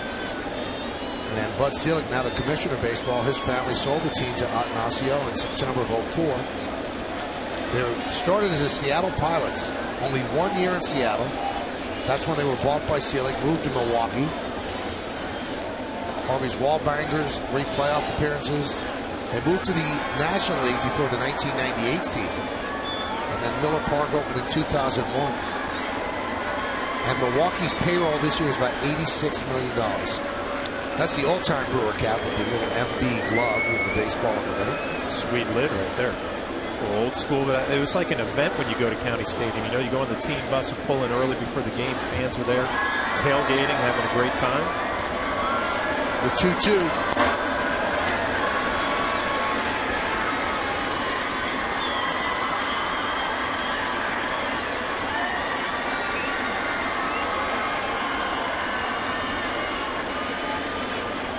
A lot of Brewer fans at the ballpark today. A Yankee jersey? No, it's a Brewer jersey. The all-time Brewer jersey. I think the guy behind him feels annoyed. The 2-2. Popped up. Gardner is there, and the leadoff double is wasted. No runs a hit, no errors. 1 man left at the end of 4.5. We're halfway through. Yankees 7, Brewers 2.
Brought to you by Verizon Fios. Get the ultimate in entertainment on the Ultimate Network. Fios, a network ahead. Sean Markham, arguably the best pitcher for the Brewers, 7-2, 2.95 against A.J. Burnett, 7-6, 4.15. We're here on Yes at 6 o'clock. That's what the BP show. 6:30 is the pregame. 7:07 is first pitch. Hasn't quite been a slugfest, but the Yankees have 7 runs. Milwaukee has 2. And Marco Estrada will enter his 3rd inning of relief of Zach Greinke. He's doing exactly what his job is as a long reliever. Settle this ball game down. Scoreless 3rd and scoreless 4th inning for Estrada.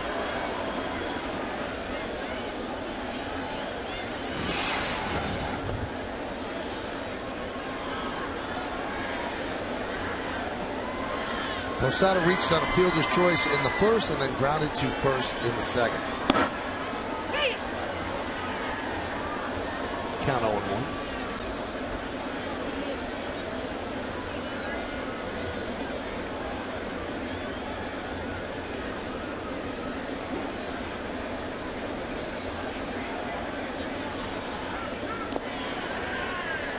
Count 1-1.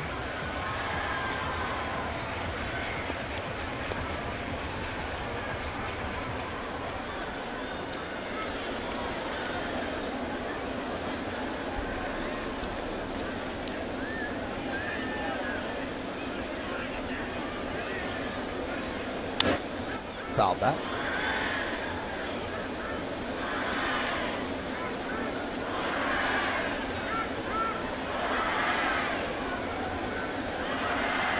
Jorge, one of 2 Yankees who does not use batting gloves, the other one being backup catcher Francisco Cervelli. As Posada strikes out looking.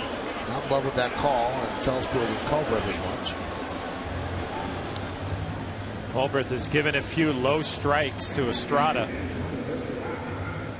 Come out to Yankee Stadium on Thursday, July 7th for a special giveaway when the Yankees take on the Rays. The first 18,000 guests in attendance are going to receive a Yankees visor courtesy of Delta Airlines. For tickets, log on to Yankees.com. Visit the Yankee Stadium ticket window, Yankees clubhouse shops. You can call Ticketmaster at 877-469-9849. Gets another low strike call there. 0-1 against Russell Martin. Russell has had 2 fly balls to right. Now 3 for his last 21. His average down to 227.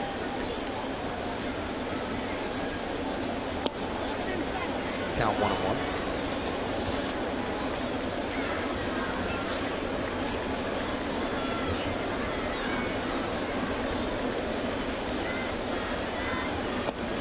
Phillies now lead the Red Sox 5-0 in the bottom of the 6th inning. And that was quite a matchup of Cliff Lee against Josh Beckett.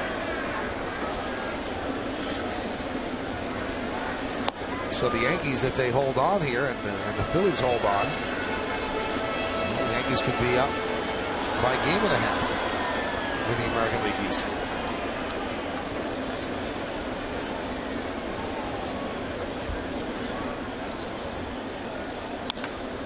Grounded through for a base hit. Well, Russell Martin needed that hit right there, going through a little rough stretch lately. He's had some injuries that he's been fighting through. Kevin Long, the hitting instructor, saying the other day that he's really starting to see his swing come around. Looks like he's getting healthy again. He'll take that, a nice hard hit ball in the left field.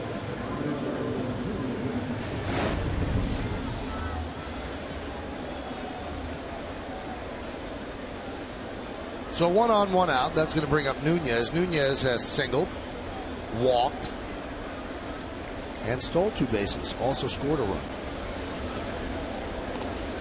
That one gets away from Lucroy as Martin advances to second. That takes away the chance of the double play, the conventional double play.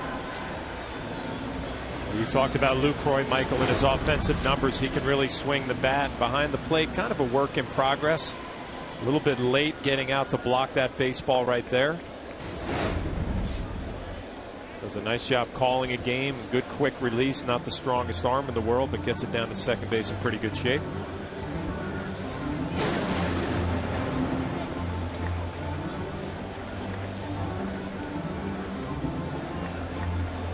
Well, the Brewers come to town, and that also means that one of the great broadcasters of all time also comes to town, Bob Uecker.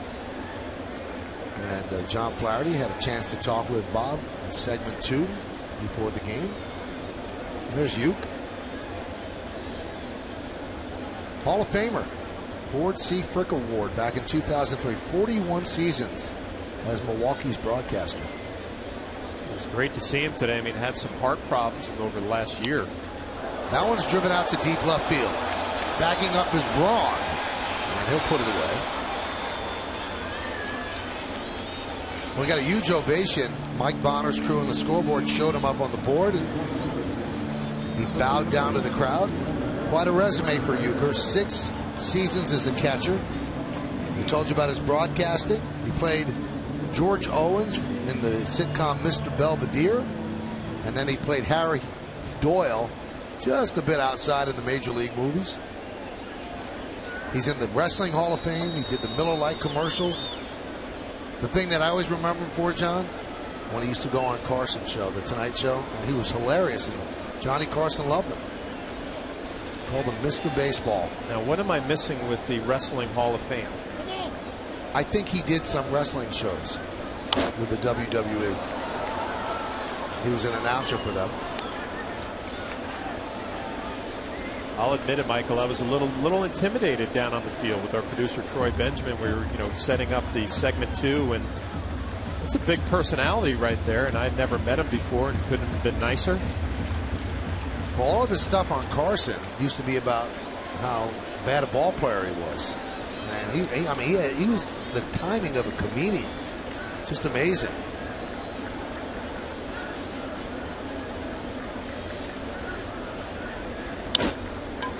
Popped up, coming on as Morgan, and that'll do it. Not that David Letterman needs my advice, but with Morgan, or should I say with Uecker in town, give him a call, get him on the show tomorrow.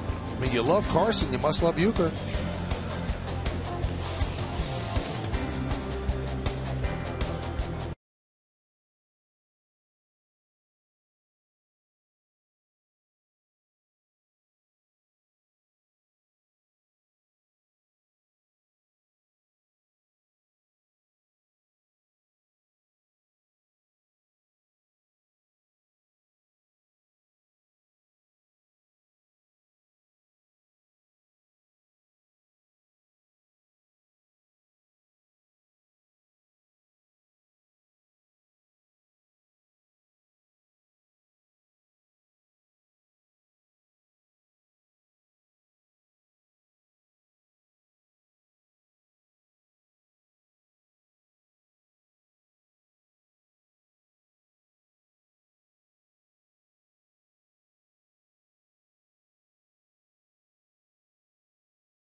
Well, first we see him at Tiger Stadium, and then he hit his 50th home run, and it was a monster blast into the left field upper deck. And he celebrated with his Tiger teammates, and Cecil was actually back for Old Timers Day as Prince leads off and hits a fly ball to center field. One away. Cecil actually spoke to the media and said that he felt that Prince, and you see Cecil's resume, would be perfect for New York. He said, I don't think the Yankees are going to get him because of Teixeira, but he recommended that the Mets get him and move Ike Davis to the outfield. He said he thinks that Prince would like a big stage. And he also said, I think Prince would like to stay in Milwaukee, but You know, Prince's agent is Scott Boras, and I don't think they're going to get a hometown discount. So we'll see where he ends up. Cecil looked good at Old-Timers Day, Yeah. I thought. Well, thinking back to that 50th home run that he hit against the Yankees at the old stadium, I remember he was stuck on 49 for a while. I sense that relief when he crossed home plate. Alan Trammell congratulating him. Ground ball to Alex. McGee is out for the second out. That was some shot, too. I mean, very rarely did you see balls hit into the left field upper deck at the old stadium. I used to watch, you know, what you were talking about earlier, when Prince was just a little kid, let's say 12 or 13, he'd take batting practice at the old Tiger Stadium and put balls on the roof. I mean, people would just stand there slack-jawed. They couldn't believe it. He turned into be a great ball player.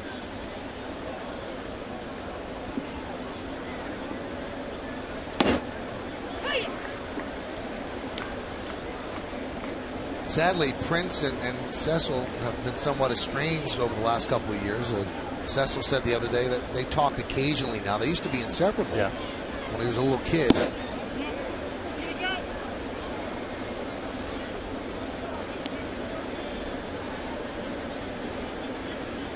Just thinking back, you know, when Prince came in the clubhouse in Detroit when I played with Cecil, I mean, how valuable that must be for a kid to grow up in a major league clubhouse. And then once you get to the big leagues, I mean, you've been there, done that. You know how to handle yourself.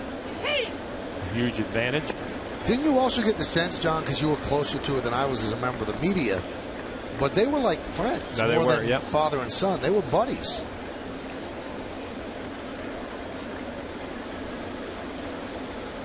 The 1-2. 2-2.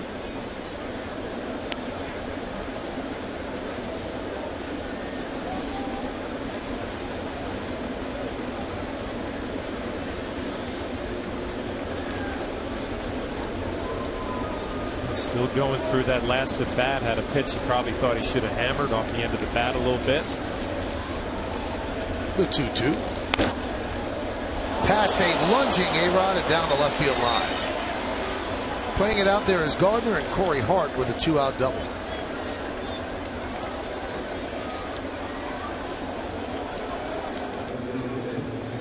A lot of home runs for Prince. Obviously a lot of home runs for Fielder. And they're fourth on the all-time list.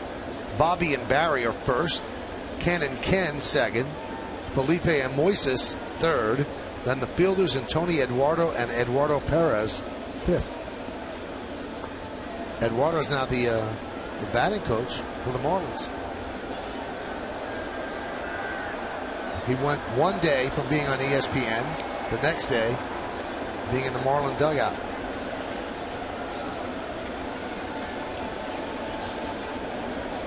Here's Matt Gamble. His brother Ben is in the Yankee organization, plays for Staten Island. That one has popped up. Long run for Alex Rodriguez, and he cannot make the play.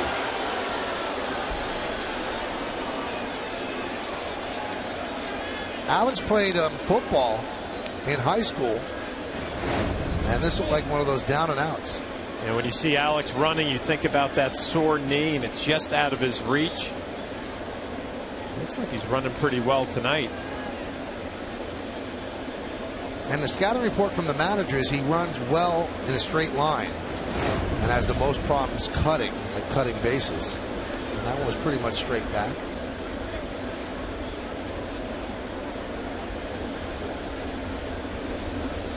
Alex was actually the quarterback at Westminster Christian in Miami, and he used to throw to Doug Minkiewicz, one of his receivers. Played for the Yankees and the Red Sox, the Twins. Line drive to right field. It's a base hit. Corey Hart grounds third. They're sending him home. Here's the throw. Here's the play. He's out. Nice throw by Nick Swisher. A good tag by Martin. And that will end the inning. So a single for Gamble. But Swisher loads up. Fires a strike to Martin. And he tags out Hart on the way by. No runs, 2 hits, no errors, and 1 man left.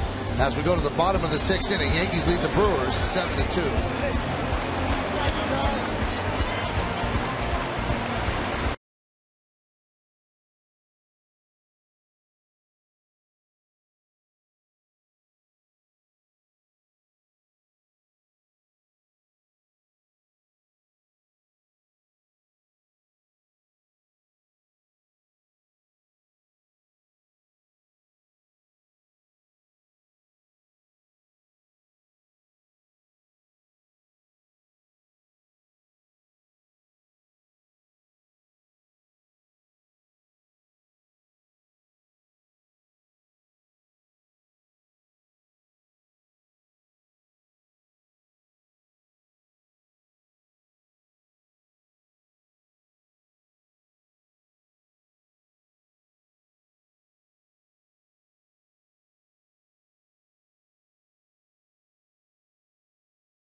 Capital partner play. Great partnerships are built on trust. At GE Capital, we prove that every day.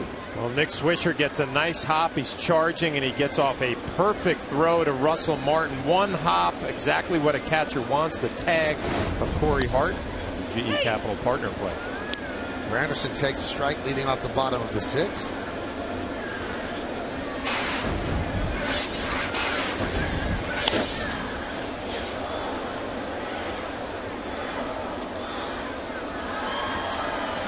We told you that Granderson had 69 runs scored after scoring in the first inning.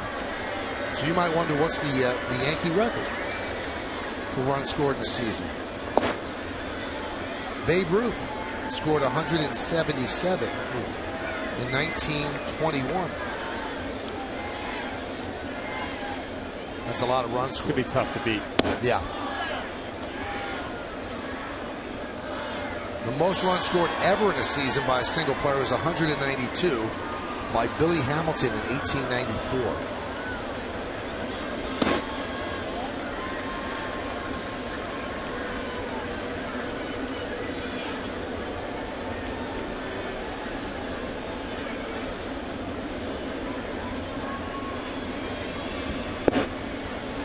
And Granderson keeps getting on base. Third time tonight, 2 walks. And that triple.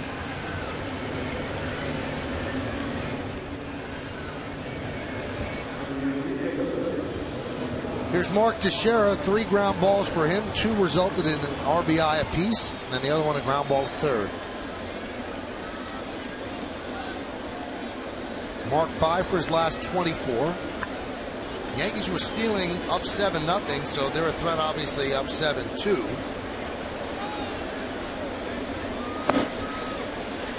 John, do you second guess sending Hart when you're down by 5 runs? Yeah, third base coach was it Ed Cedar. I mean, it's a questionable call. Obviously, you want to take advantage of as many opportunities as you can. But it doesn't look good when you're down 5 and you get thrown out to end an inning. And thrown out by a considerable amount. It wasn't exactly bang bang at home plate. Saying if you're Russell Martin, I mean, those are the throws that you dream about from the right fielder, Nick Swisher. One hopper, perfect. You can kind of set up and figure out how you're going to apply the tag to Corey Hart.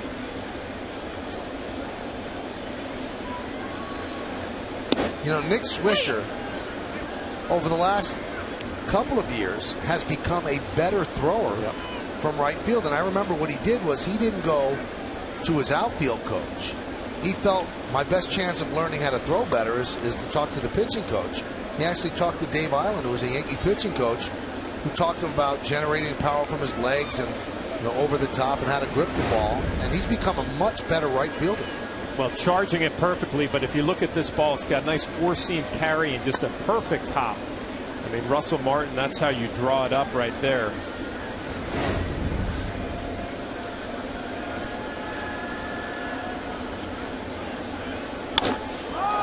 High drive, right field, fair ball, it's gone. It is gone. See ya.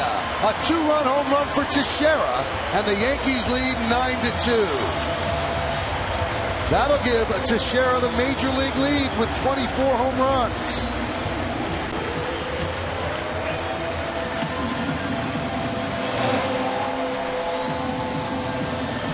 Let's check out the Coors Light Cold Hard Blast. Mark Teixeira having a pretty big night. It looked like a changeup up middle, and you called it. If it stayed fair, it had plenty of distance. The 4th RBI of the night for Mark Teixeira, his 24th home run. And Estrada, who had been doing a nice job for the Brewers in long relief, gives up his first runs. Here's A-Rod. Fouled off. Michael, you mentioned the numbers for Mark, kind of slowing down with the batting average a little bit, but still the RBIs and the home runs, 24 now.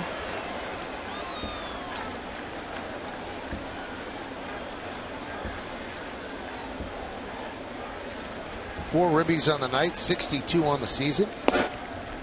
Last year, Teixeira did not hit his 24th home run until August 6th.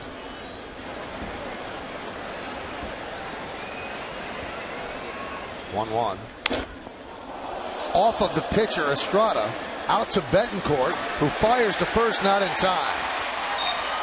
And I think that might have gotten Fielder, who's a little shaken up. I don't know if some dirt got in his eye, but Alex beat it out. So a single for him is second of the night.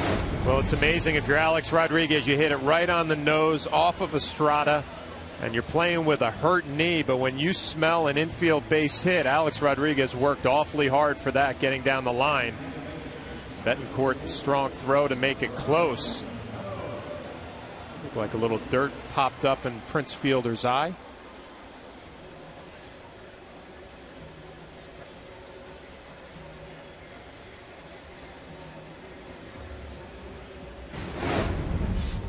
Now they're checking with Estrada, see if he's okay. That hit him pretty square on that left foot, caromed out to Betancourt. And the way they had A-Rod played, John, if it doesn't hit Estrada, then Weeks is right there for an easy 4-3.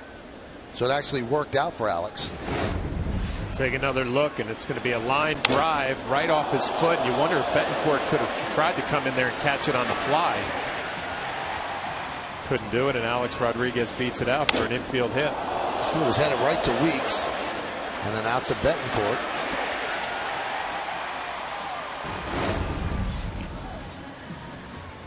Now they're going to have Estrada throw, see if he's okay.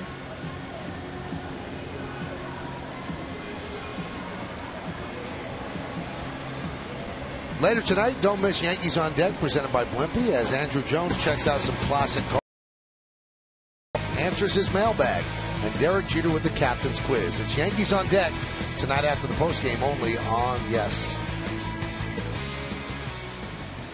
Renicky wants to make sure his pitcher is okay. And he's going to, I think he's going to take him out of the game.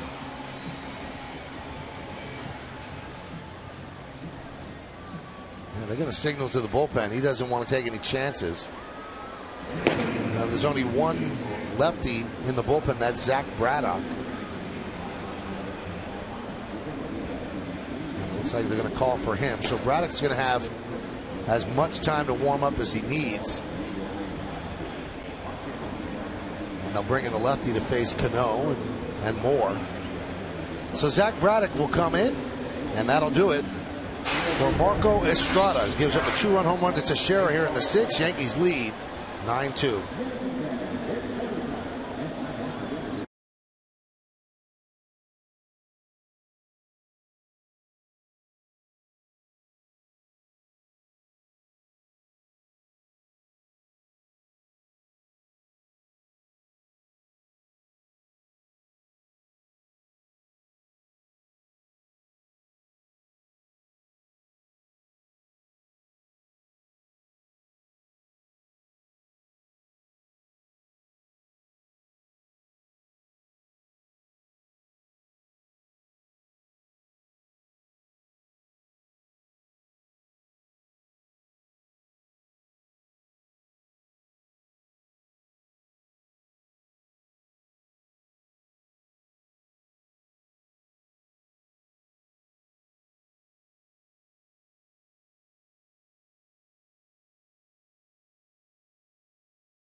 Music and computer world, and by Ford, the official truck of the New York Yankees. Well, the third pitcher for the Brewers in there, Zach Braddock. And he comes in for Marco Estrada, who got hit on a comebacker by Alex Rodriguez. Those are the numbers on Braddock, who actually spent some time on the DL this year with a sleep disorder.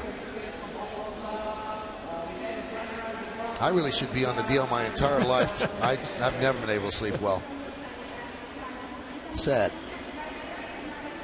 But Braddock seems like he has conquered that, and he is the lone lefty in Milwaukee's bullpen.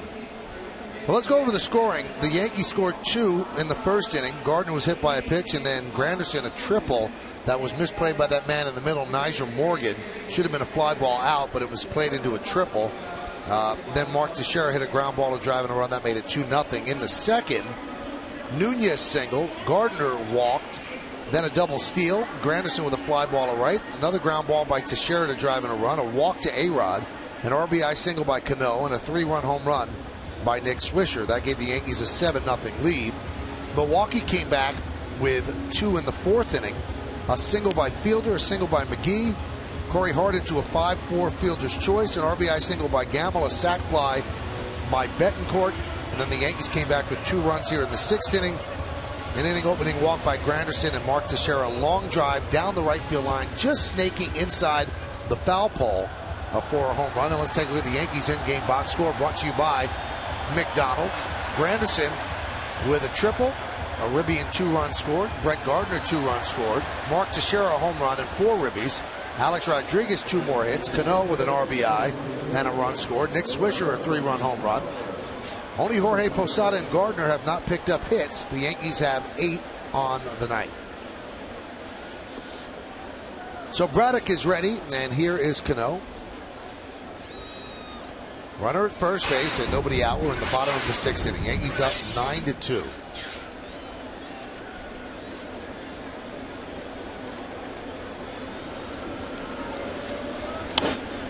Yankees have had trouble all year with series opening games. They've lost more than they've won and kind of put themselves behind the 8 ball, but they've certainly won a lot of series. They've won 5 straight series, and they've won 12 of their last 16 games. And they have the second best record in baseball behind the Philadelphia Phillies. Yankees are 12-14 in series openers this year. The 0-1. 1-1. In their most recent hot stretch over their last 16 games, when they're 12-4, they're scoring 5.81 runs per game. They're hitting .293 as a team. They have an on-base percentage of .375, and they're pitching to a 3.29 ERA, holding opponents to a .227 batting average. So when you get pitching and you get hitting, the game's kind of simple. A 1-1. 2-1.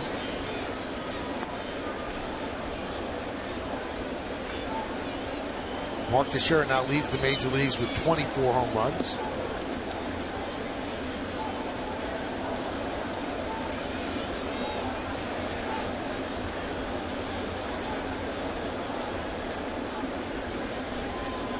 The 2-1. 3-1.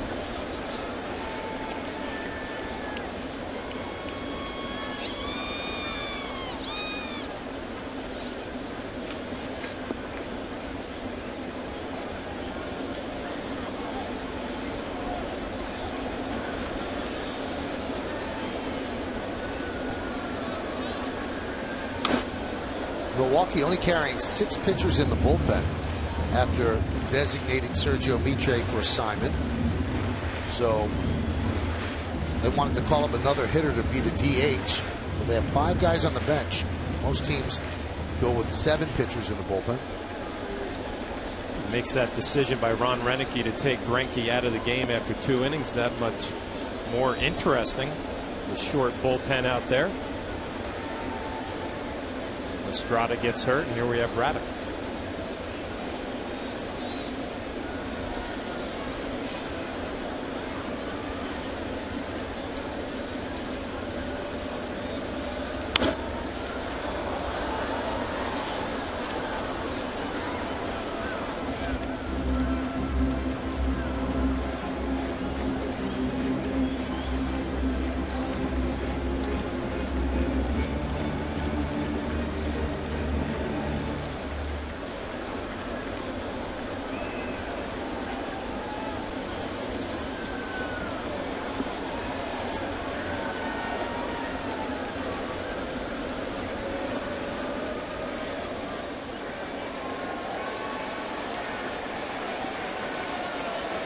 into his mouth on the mound, I guess, which is an automatic ball. And that moves Alex to second, and Cano will take first. And Ron Renicky wants to talk about that. Hey, the Brewers come in first place in the Central. They have not won the game at all.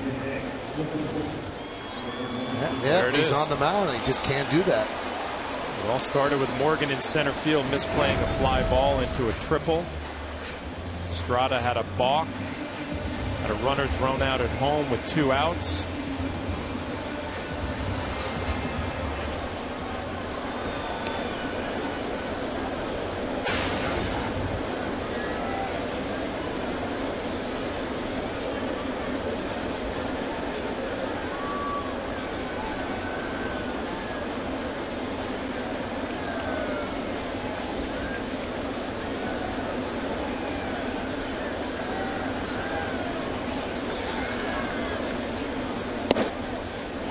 Swisher turns around to the right side, takes a strike. When I watch Nick Swisher now, even the takes when he's taking pitches, it's just a lot more quiet than it was earlier in the year. It looks like he's shortened that leg kick a little bit.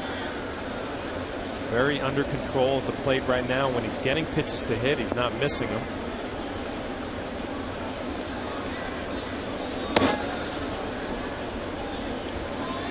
Swisher got it off so slow this year. He had 3 home runs combined. And in the month of June, he already has 7. So 10 overall. And 41 ribbies. And he's putting a lot of work with Kevin Long.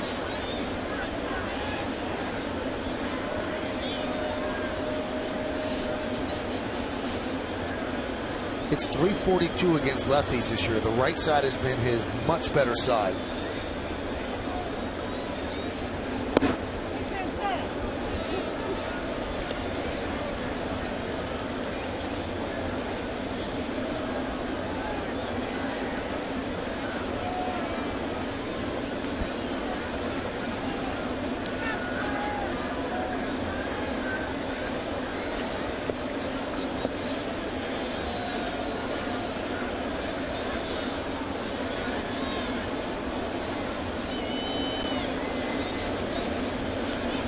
Long set.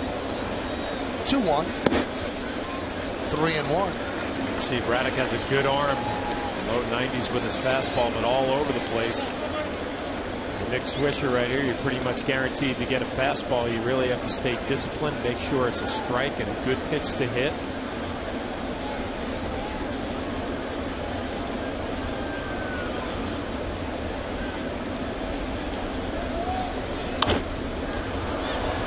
Popped up, long run for Fielder. And it makes the seats. Why don't we check it out? The Land Rover drive of the game. That was Nick Swisher and his 3-run home run to right field. His 10th of the year is your Land Rover drive of the game.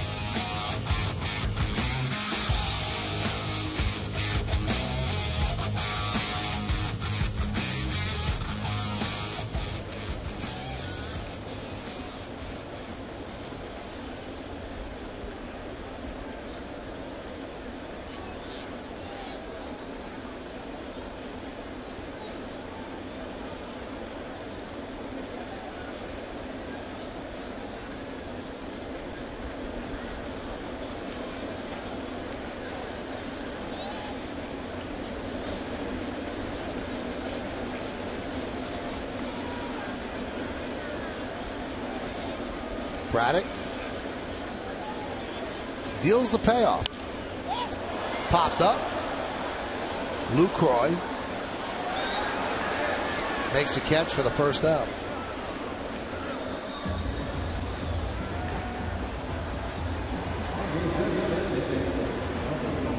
Lucroy did not look real comfortable catching that pop-up, and I know exactly how that feels, Mikey. It's a lot easier than it actually is. Kind of stabs at it at the top.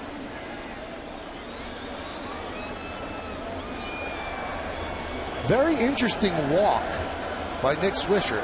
It's like he didn't even look to see if he was going to walk into the catcher. He just put his head down after they popped that up. Hector Noesi warming for the Yankees and just kept walking. as Lucroy was trying to find just the right angle to make the catch. Nick's been swinging such a hot bat, just disgusted that he made it out. And also, you know, you're getting fastball after fastball from the left-hander. Had pretty good pitches to hit.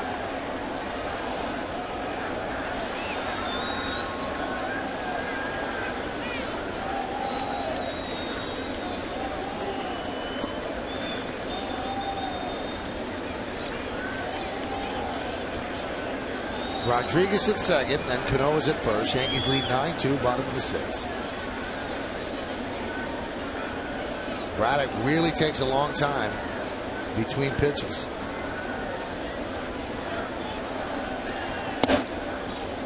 Count 1-0.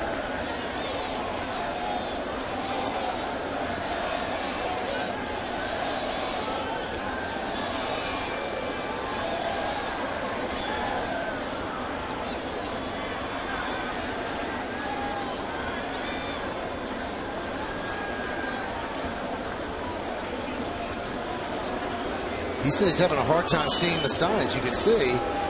Now, I don't know if Lucroy, it doesn't seem like he has his fingernails painted. He says, I can't see the signs. And a lot of time, if that's the case, you'll actually put your signs a little bit lower than you normally would if you're Lucroy. But You mean where it's not covered by the body? Yeah, below the legs? Until you find the spot where the pitcher can pick it up.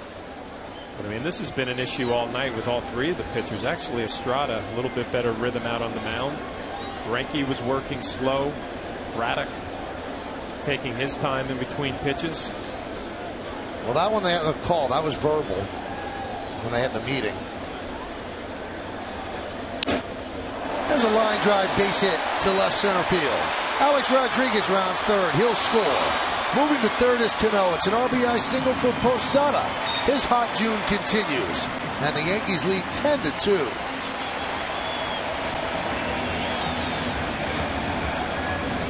Jorge Posada 0 for 3 coming into this at bat. A fastball in on his hands. He doesn't get all of it, but he's able to fight it off into left field for an RBI base hit. The Yankees keep adding on here in the 6th inning.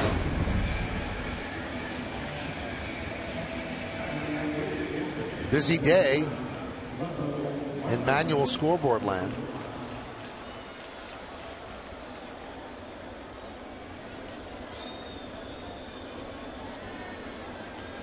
They got to get the right score up. They need a 3 there. There we go.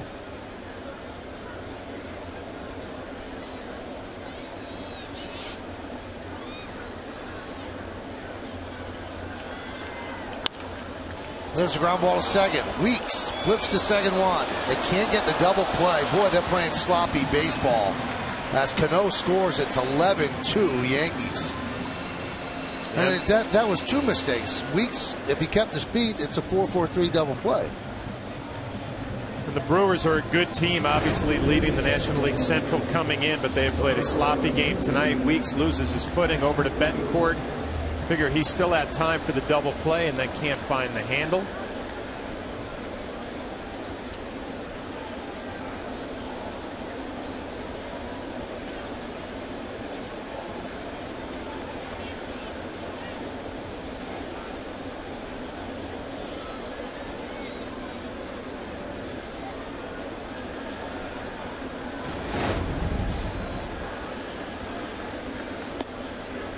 Nunez is a strike.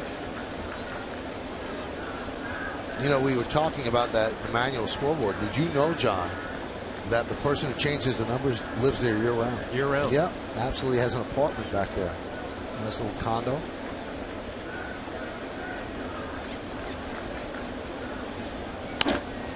Grounded, foul outside of third. All the amenities you would want.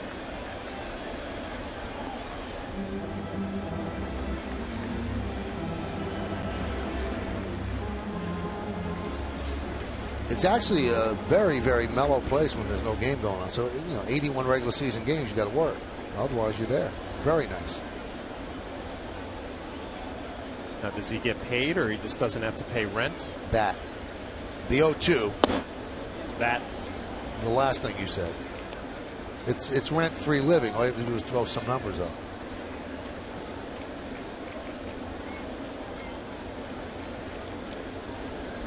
Brewers pitchers are throwing some numbers up tonight. Wow, that's a shot.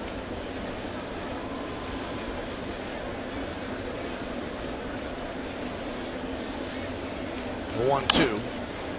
Now, I'm just making up the stuff about the manual scoreboard guy because the Brewers pitchers take about 3-4 minutes between pitches, so I'm making stuff up now as we move along. Just filling time.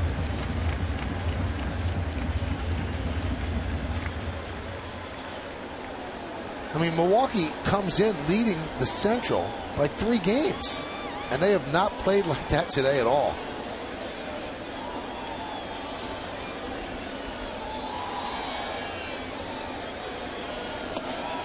I guess true to form, Michael. I mean, we talked about the numbers playing at home and on the road. And see the standings in the Central.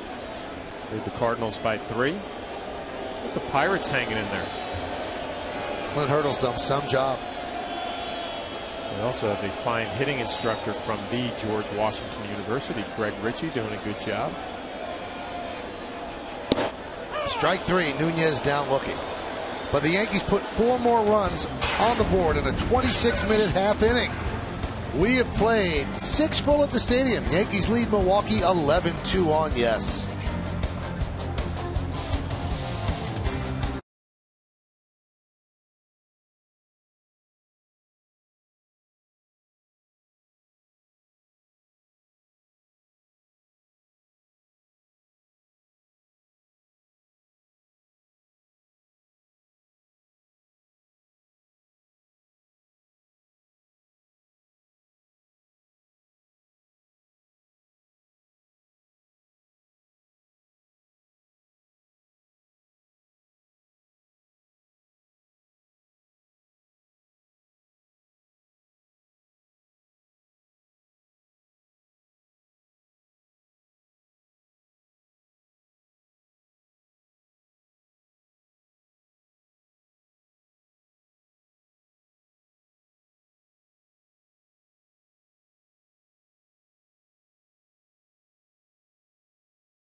Text poll. Again, the question, which of these 3-4 hitting duos is the best in the National League? Now, you've been texting us at 58772. We've tabulated the votes, and here's how you voted. It's close. It's a tie. A rare tie, John. Ron Fielder and Pujols Holiday. Both coming from the National League Central, although Pujols is now on the DL. I don't know if we've ever had a tie. The first time. Well, that's it for Freddie Garcia. They're going to turn it over to the bullpen. Hector Noesi will take over, and obviously Garcia is poised to get the win, which would move his record to 7-6. And you see the numbers on Noesi, and he deals the Betancourt. 1-0. The Cadillac scoreboard 11-2. Freddie Garcia out after 76 pitches. What do you think about that, Michael? I guess they need to get Noesi work. It's the only thing I could figure out. And, you know, why put more pitches on a veteran's arm? Well, how about you? Yeah, and, you know, we talked about it. I didn't think he was especially sharp tonight, but like Freddie Garcia does, he knows how to work his way out of some trouble. Big 9-run lead now. Noesi gets an opportunity.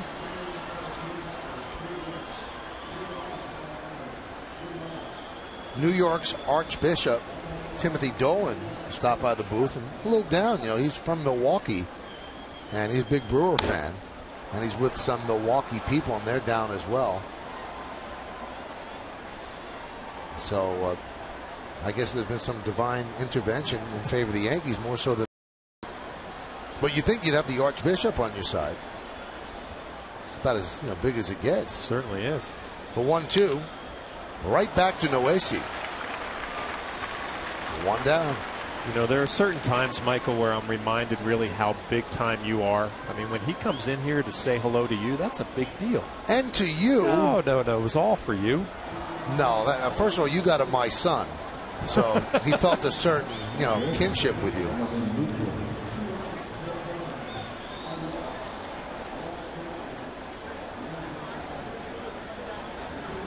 Here's Jonathan Lucroy. Pitch outside. It's been a nice couple of days for me, huh? The Old Timers Day. Lou Piniella gives me a great compliment. That's right. Calls you the greatest catcher of all time. No, that wasn't what he said. Great catcher. Great catcher, right? It's enough. Archbishop, son. You got 17 holes of golf in after Sunday's game? I did. Quick 17 holes. Speed golf. You didn't even have time for the 18? Well, I was running out of daylight. When that Old Timers Day was a long day. Count 2-1. Now you just played the course by yourself. I did. I went straight from here to the club and Rockland Country Club. Do you keep score if you're playing by yourself? No. You just go out there and just throw it. Just hack it. Just hack at it. Fly around. You're by yourself. You just take your cart from hole to hole. About 17 holes in an hour and 20 minutes. Not bad. If it started to rain, it would have been a scene out of Caddy Shot. I think the heavy stuff is.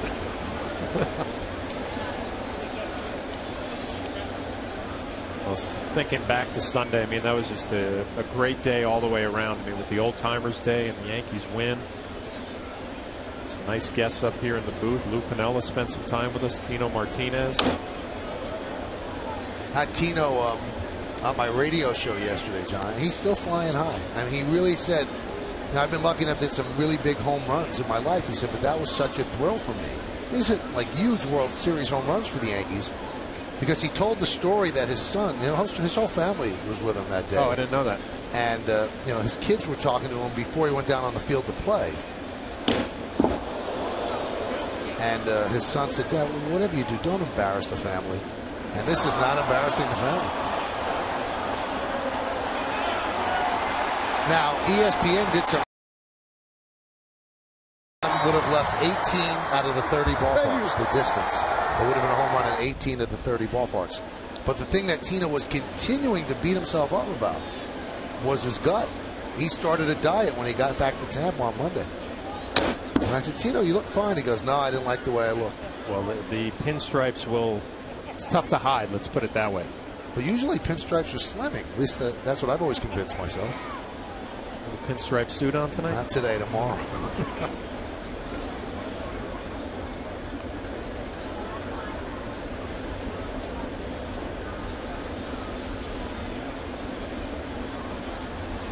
Here's a 3-2 foul back.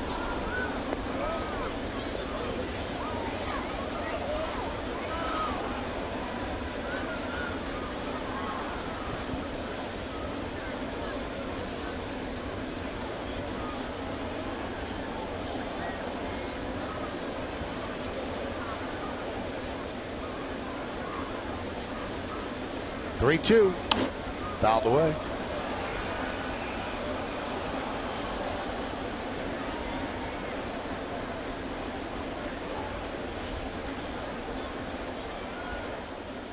What do you think, John? You think he's being too hard on himself? I don't think he looks happy at all. It doesn't look bad there, but see that extension? I think Tino should eat as much as he wants. He's fine. It's all about the weight shift. He didn't like where the weight shifted. He said, I thought I was in great shape. He goes, this is the replay that really bothered him, he said. That one right there, that's what really bothered. I said it was just a blousy shirt.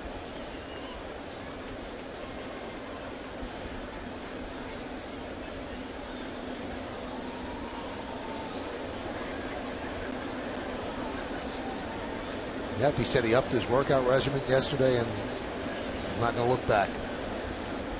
I think he's starting by drinking water right in the morning, like you told me. I'm telling you, that's a key.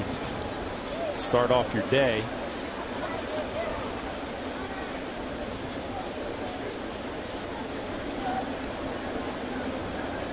Lucroy putting on quite an at-bat here. 12 pitches this at-bat. And Noesi coming right at him with fastballs, but locating them perfectly on the outer half.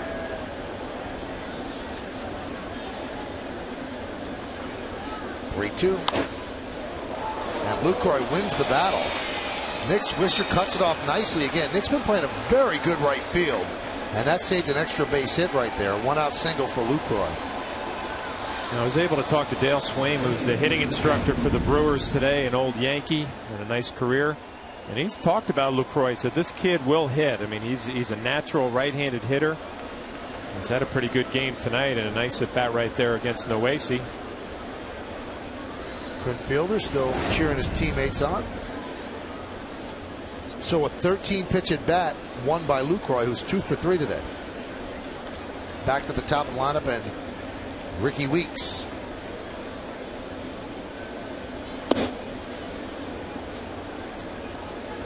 Michael, all the attention, and then rightfully so, Ryan Braun and Prince Fielder getting a lot of the attention coming into the series. But Ricky Weeks having a very productive season for a second baseman, 14 home runs. And he put on a show in batting practice like no other with Fielder and Braun today, holding those hands low. He's in pretty good shape for the All-Star game too, I thought I heard.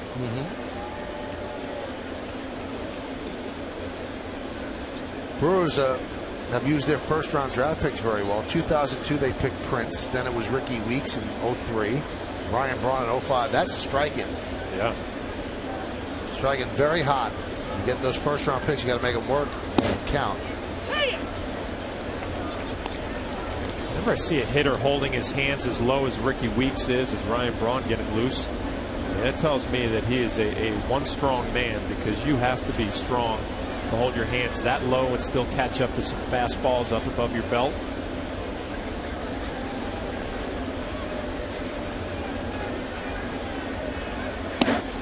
Strike. With all the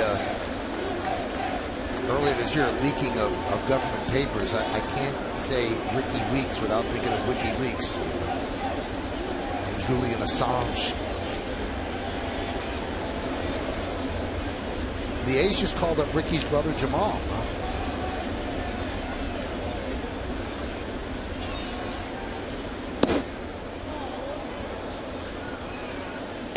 Count 3-2.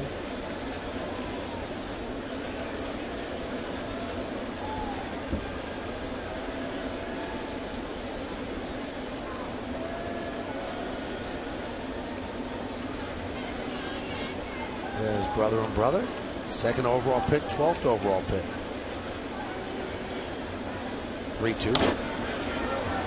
215 pounds as opposed to 160.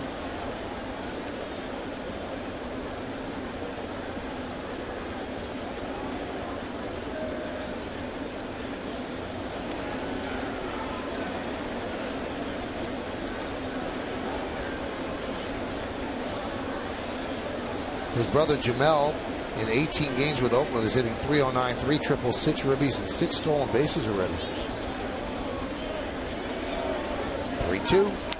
That one's drilled deep to left field, but it's foul. He crushed that.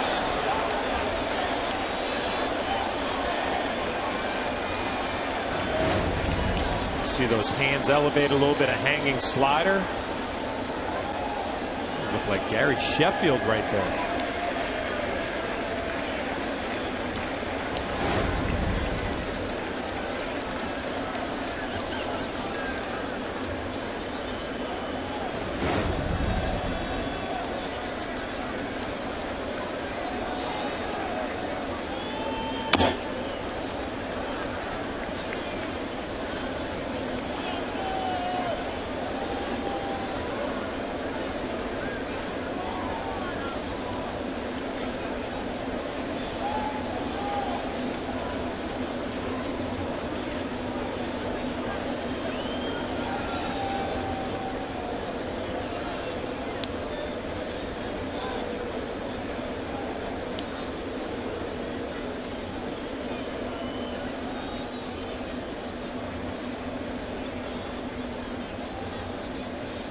3-2. Well, Noesi, we were worried about him getting work, and certainly getting work, these two batters.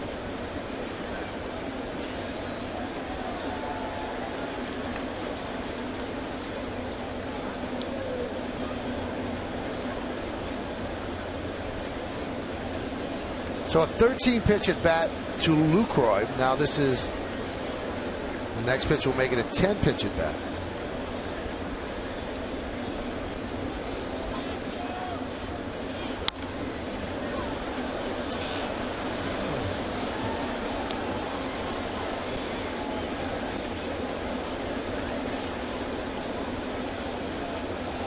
Boston has lost to Philadelphia. That's a final 5-0. So Josh Beck.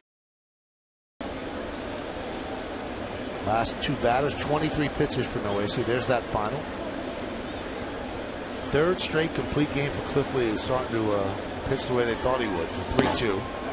Swing and a miss, and Weeks down on strikes. So that battle is won by Noesi.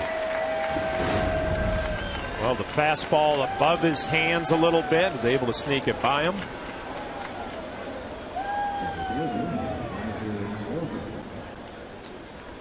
Weeks can't believe it. Pretty much down the middle, elevated a little bit. After a long battle, he loses out.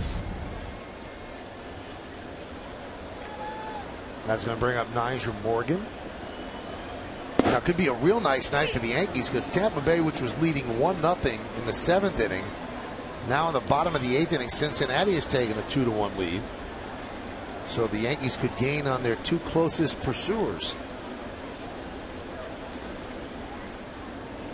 The 0-1. 0-2.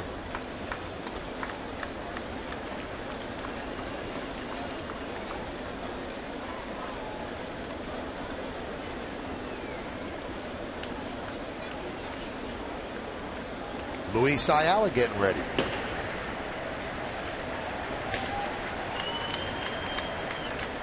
Now Tampa just won the game on a Longoria walk-off. And Bob Lorenz back in the studio will show you that.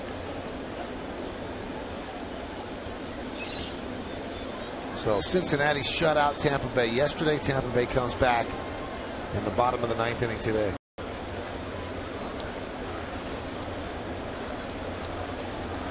One, two. Foul ball.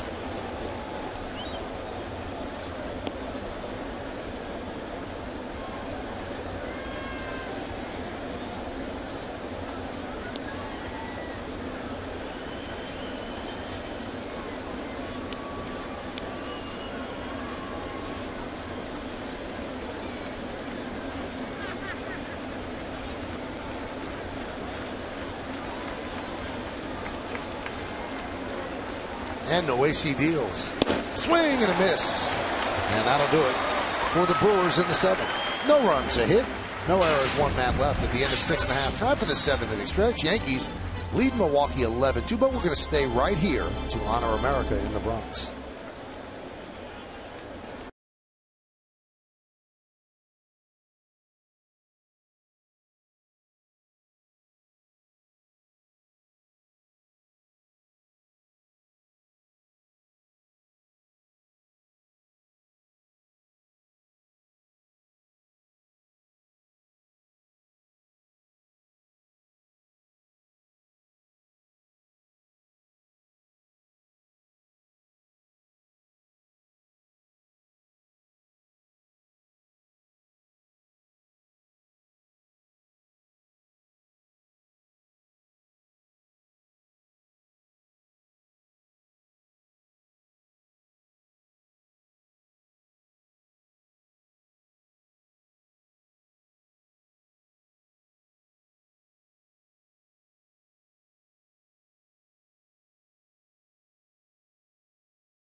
Game summary brought to you by your local Nissan dealer. 11-9-0 beating 2-9-0.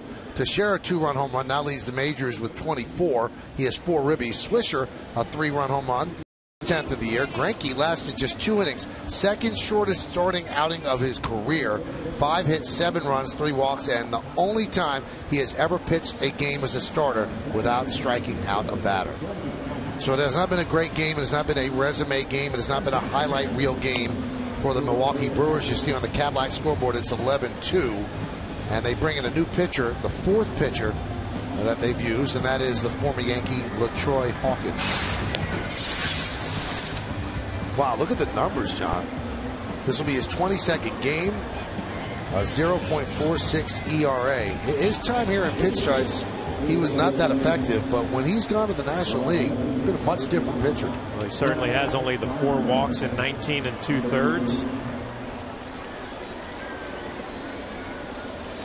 His time here with the Yankees wasn't that productive out on the mound. Just a great guy, a good teammate. Some changes for Milwaukee as we move along. We'll give them to you.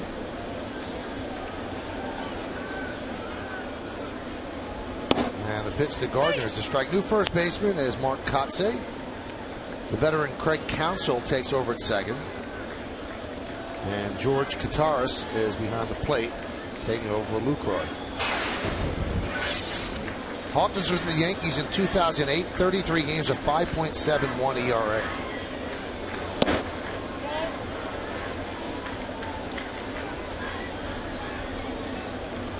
He was the last guy, if you remember, out of spring training that was issued 21. Kind of an outcry by Yankee fans. That's Paul O'Neill's number. And then LaTroy switched to 22. That one is tapped back to the mound. Now, I try to keep track of all my broadcast partners' walk-off home runs. And with LaTroy on the mound, I said, I think Flaherty had a walk-off against him. Let's see. Look at you. Young man. And there it is. Look at you, proudly strutting around the bases. No, why do you say that? I put my head down and ran like I've done it a million times. You were proud of your stuff right there, admit it. Well, what I will admit is that LaTroy Hawkins was a good matchup for me because he's proud of his fastballs. You see right there, 91 miles an hour. He's not afraid to challenge some hitters. Right. So you know me as a guy who loved to hit the fastball. It was a good matchup. And it turned out just great. You know, that little strut, I liked it. All right, now let's just fantasize for a minute because I know this probably has entered your mind once. If you hit a major league home run, right, what would your trot look like? One slap down. A little Jeffrey Leonard. Oh, I would be milking it. The little stutter step by each base, sort of like Reggie. Stutter step? Oh, no, Reggie's. Yeah, I definitely do Reggie's. Yeah. That's why I wasn't given the talent to do that, because I would have been hit by people. It's just amazing to me that you can look at somebody's home run trot and actually get on me about it. I'm not getting on you about it at all. See, you take everything I say as a shot. It's not true. Chris Dickerson in there for Granderson. And you're right, LaTroy Hawkins was a good matchup for you. You were 4 for 11 against him lifetime.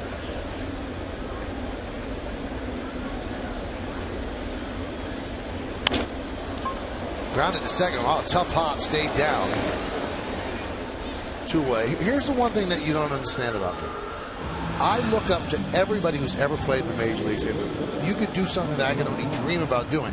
So I'm not making fun of anything that anybody does out there because I couldn't come close. I thought you looked proud there, that's all. That wasn't a pejorative statement. Pejorative. Now we're going to go to pejorative. Bottom of the 7th with 2 outs, 11-2 ball game. 3 hours in. Here's Teixeira. There's a strike.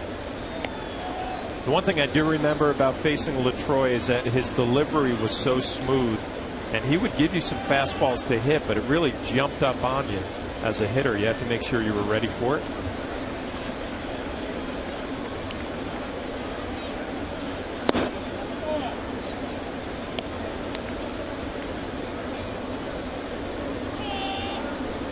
Mark Teixeira has certainly enjoyed interleague play so far this year. He has 5 home runs against the National League. And still 5 more games against National League teams this week. Foul ball.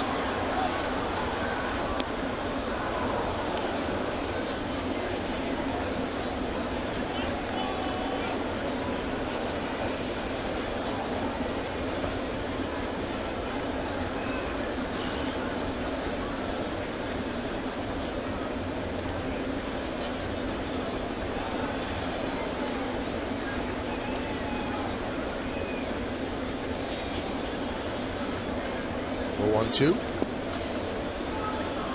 2-2.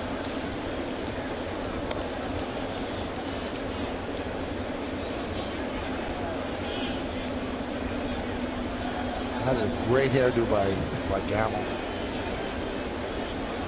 It almost looks like a very young Paul O'Neill.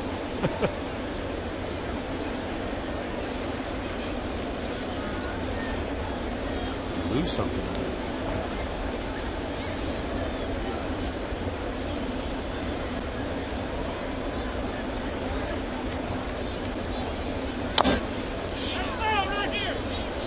Chop foul. Troy Hawkins just did the quick pitch of Mark Teixeira with nobody on base right there. Disrupt his timing at the plate. Almost got away with it.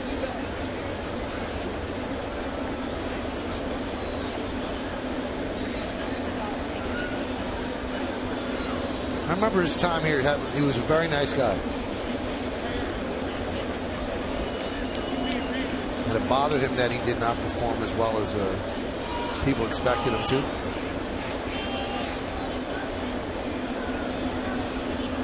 And he has a little connection to Yankee history. He was the Minnesota Twins starter in David Wells' perfect game.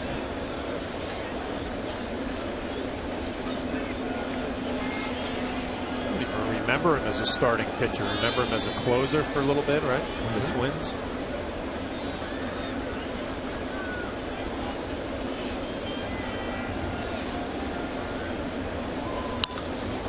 High fly ball, right field.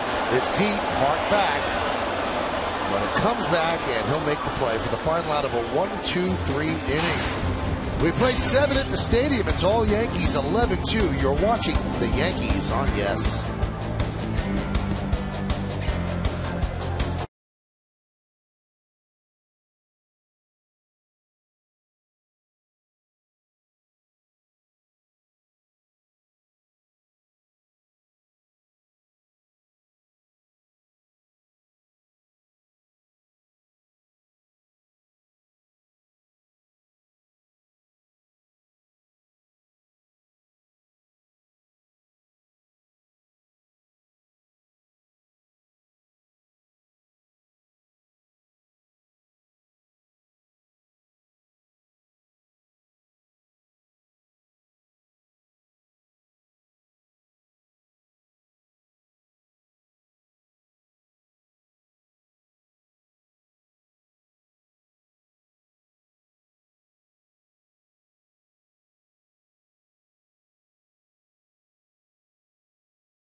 Girardi Show as the skipper shares his most memorable 4th of July moments, both on and off the field.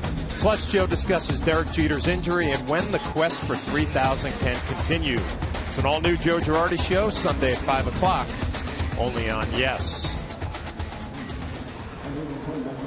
Well, we have some defensive changes for the New York Yankees. Ramiro Pena in at third base for Alex Rodriguez. Dickerson will be playing left field, and Brett Gardner moves to center.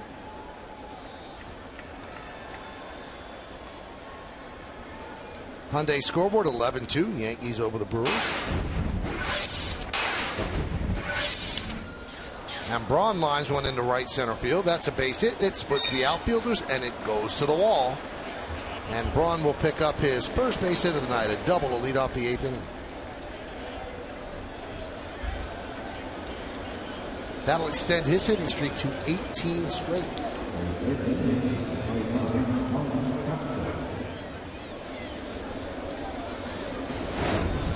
18-game hitting streak. He went up there hunting a first pitch fastball from Nwesi, and he got it. Drives it to right center field. Talked about him all game. This guy can do it all. Power, has some speed. Now he has an 18-game hitting streak.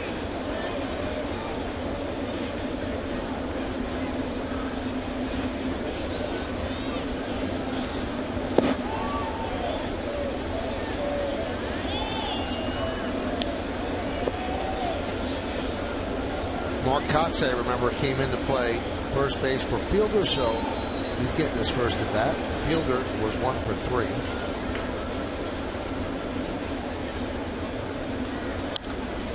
Foul back to the screen.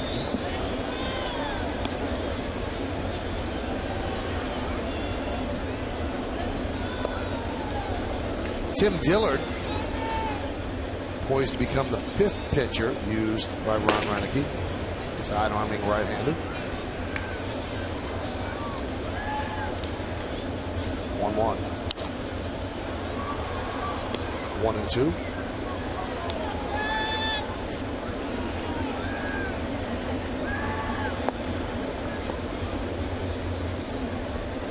Prince Fielder still hanging out in the dugout for the Brewers. I always like that, Michael. You know, your star players get taken out of a game early and still spending some quality time in the dugout, paying attention to the rest of the game. Kind of sends the right message.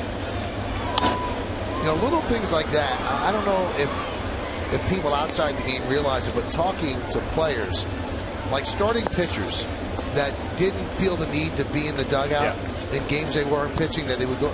That really annoyed them. It showed them what type of player he was. Yeah, and you know what? I enjoy the fact, obviously, AJ and CeCe, you always see them out paying attention to the games that they're not in. But, you know, a guy like Prince, who, you know, is going to be a big free agent this offseason, I mean, it means a lot to the extra guys who are getting a couple of at-bats here. Line drive to Dickerson for the first out.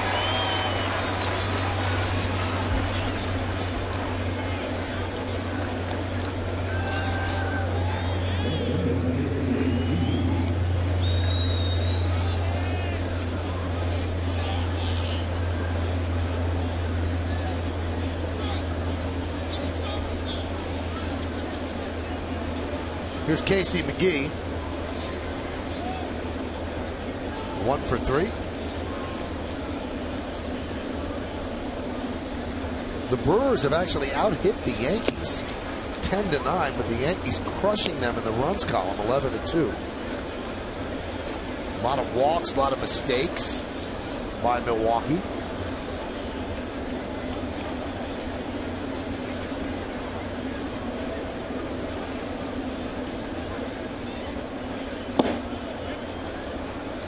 There's a strike. They say he went around. Milwaukee 2 for 9 tonight with runners in scoring position.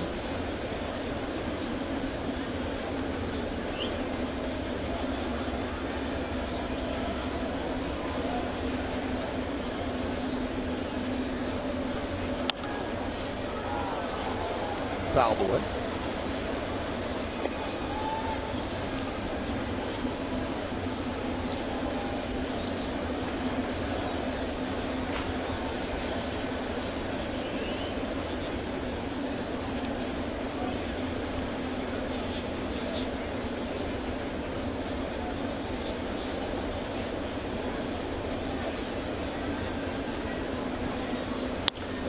Punts the other way, foul.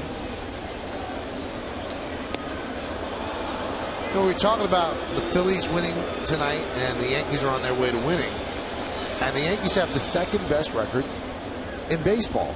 And if you take a look at how the Yankees have gotten here, it's kind of surprising, because they've had really debilitating injuries to people that were going to be very important to this team. They've had some people that got off to dreadful starts.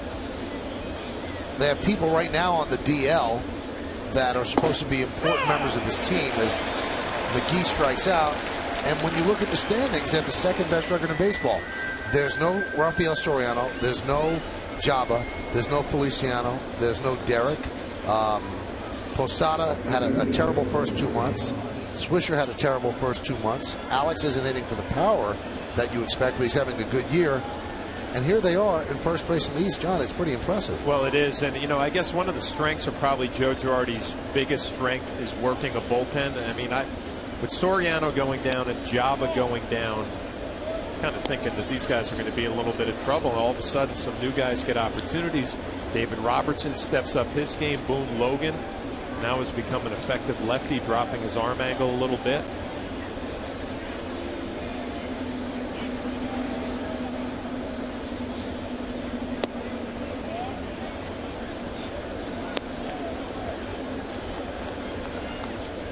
And then you see, the leading AL East, and they've actually lost 8 of 9 to the Red Sox. So that makes it even more startling. If they win this game, they'll be a game and a half in front of Boston, having lost 8 of 9 to them. High fly ball right field. Swisher will put it away, and the leadoff double is wasted. No runs are hit, no errors, and 1 man left. Let's go to the bottom of the 8th inning. Yankees 11, Brewers 2.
Text your vote to 58772 or simply vote online at yesnetwork.com.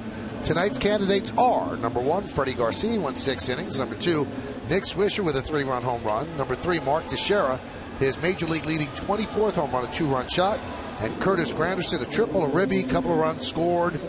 And he now has 70 runs scored this year. So vote away, 58772, standard text messaging rates apply. Hyundai scoreboard at 11-2. New pitcher is Tim Dillard.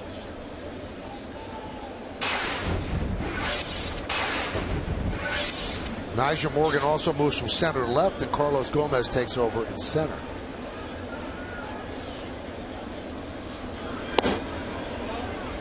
Ramiro Pena, who took over for A-Rod at third, he gets his first at bat. Those are the numbers on Dillard.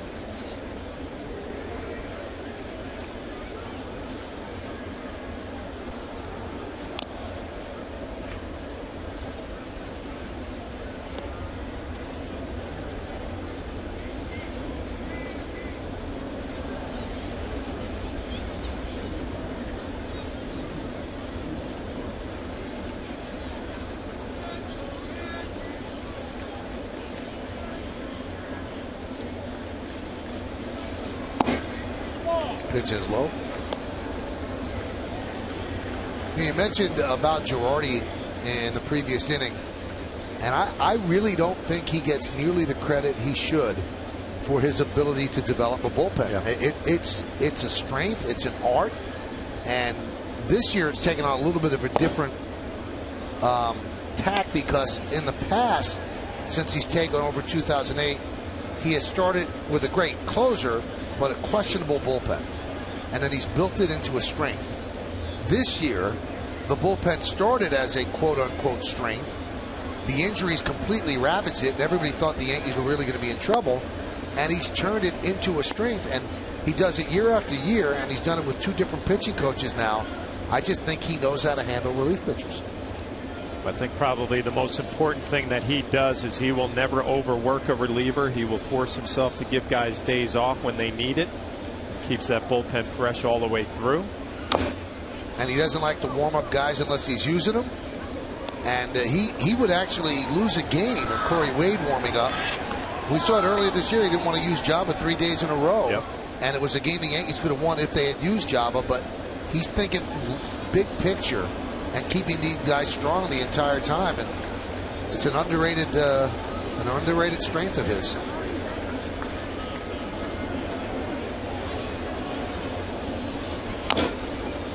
And I also think that when you manage a team with a big payroll, you're just expected to have them win. But when you have so many things that have gone wrong and he's still able to keep it together, that speaks to his strength as a manager too. And I don't think he even gets credit overall as a manager. They kind of just say, well, you know, it's the Yankees. But I think he's done a good job this year. He really has. Keeping this all together.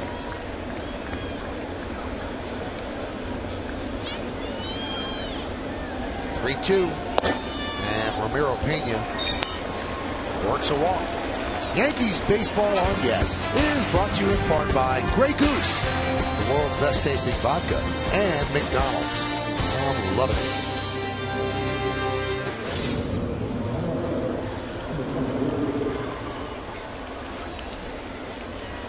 Mariano, fresh off calling me Big Head. That was the highlight of Old Timers Day for me. That was your favorite thing. Okay. Well, you got on my home run trot. I'm not allowed to get on the size of your head. I really didn't get on your home run trot, but if you want to jump on the Big Head bandwagon, please feel free. Now, just to explain, Mariano during the Old Timers Day ceremonies had continually, through sign language and mouthing the words, introduce me. He wanted to be introduced with the old timers. I just didn't think it was a prudent thing to do, and I didn't introduce him. Popped up. Gutierrez makes the play for the first out, and then he comes in and he strikes out the side to end the game, the regularly scheduled game. And Kim Jones asked about wanting to be introduced. He said, Michael K. blew it. Big Head blew it. He said that actually on TV. Yeah.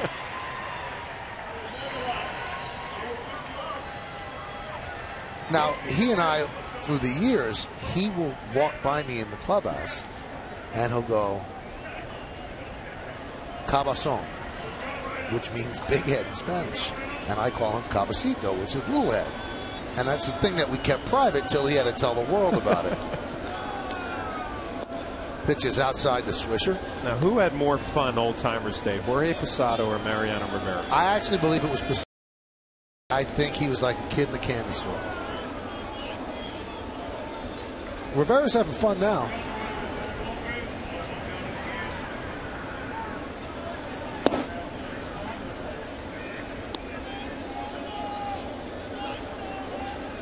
Jorge explained after the game that Gene Monahan, who threw out the first pitch, told him he wanted him in full catcher's gear.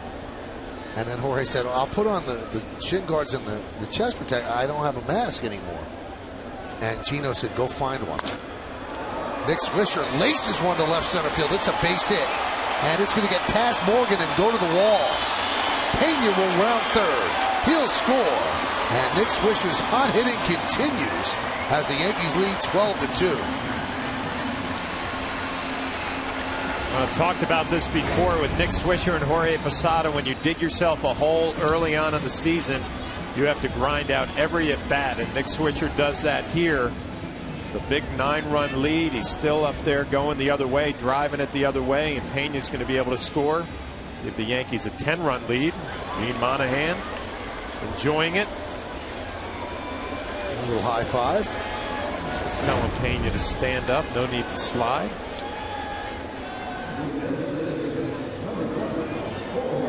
And when Jorge caught Monahan's first pitch in full catcher's gear, the first time all year he's had them on. So it was special to Gino, and I'm sure that was special to Jorge as well.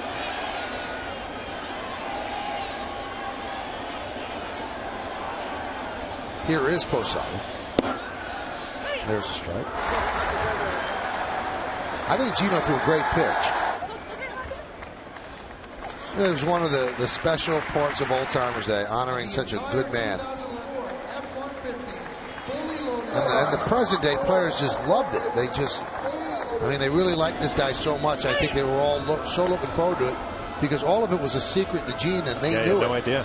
And Joe Girardi said it's hard to keep a secret around here.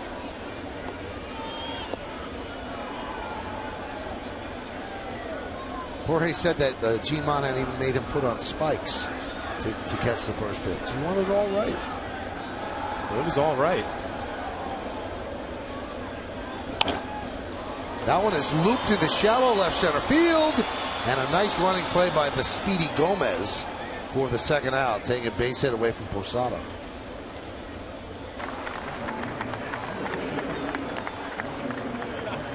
I really believe that Monahan was overcome that day. He just didn't understand everything that was going on. And you heard Mariano just say, "You deserve it." Well, just thinking to the off day yesterday, Gino probably had a chance to digest it all and really take it in. What a special day it was for him and his family. Been with the Yankees since 1962. Pitch outside.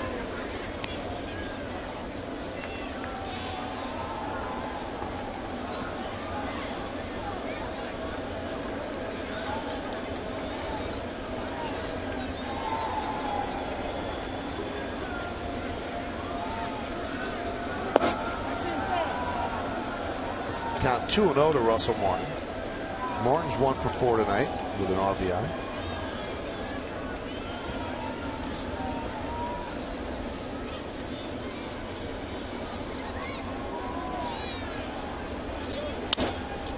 Broken back, ground ball to McGee. Across the diamond, and that will do it. Yankees get another run off one hit. One man left. Ninth inning coming up. Yankees are up by 10, 12-2.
Mason post-game as Bob Lorenz and Jack Curry bring you tonight's highlights and updates from around baseball. Plus, Joe Girardi's press conference and Kim Jones with the team's reaction from the clubhouse. It's all coming up on the WB Mason postgame, and it's only on Yes. Nick Swisher making some friends.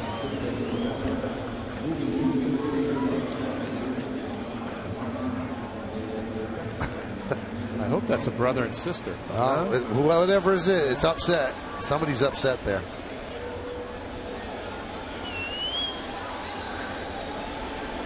New pitcher Corey Wade deals to a new catcher Francisco Cervelli. Russell Martin moves from behind the plate to third. Pena moves from third to second. Those are the numbers on Wade.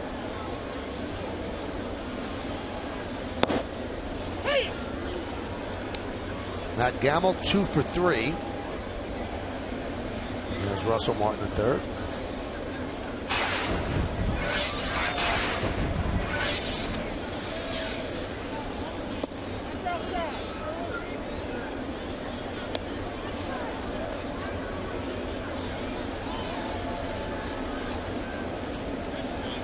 Russell Martin can't use his catcher's mitt out there. So you played first once, right? Once in the big leagues. Right. Yeah. Did you play any other position? I played third in college when I was rehabbing from shoulder surgery, and played third at AAA a couple of games. Martin has previously played 13 games at third. And that's punched out to left field. Dickerson got a good jump, runs it down for the first out. Tomorrow, the Yankees and the Brewers continue this interleague matchup right here at the stadium. Coverage starts at 6 with outing batting practice today and the Tri-State Ford pregame. Then John and I are back in the booth to bring you the call. Brewers and the Yankees, it all starts tomorrow at 6. It's only on Yes.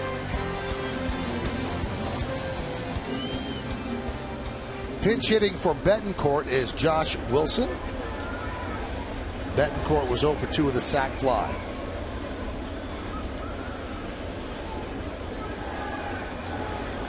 Wade deals a strike.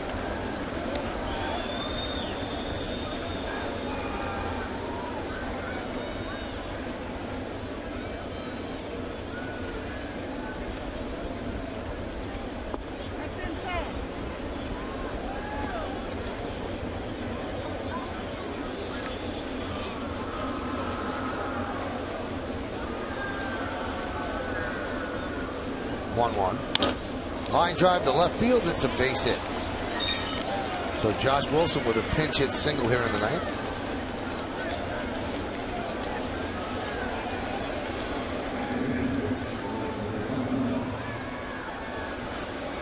Here's George Kataris.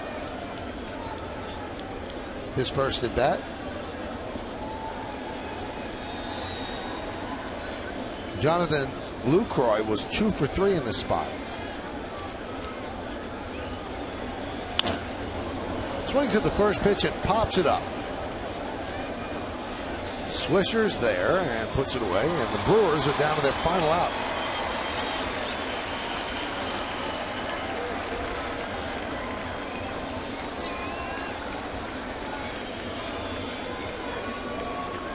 And that's going to bring up the veteran Craig Counsell, 40 years old. A very odd stance.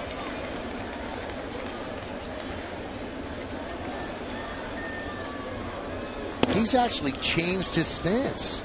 He used to look like a chimney sweep who was reaching for the top of the chimney, and now he's really lowered his hands a lot. Maybe a concession to age. Yeah, I think probably eliminating some of the movement. See, really tucking that front shoulder in. He was almost in the Yastrzemski area where it would be way up, and then he would waggle the bat as if he was trying to clean out a chimney. But 40 years old now, it has changed.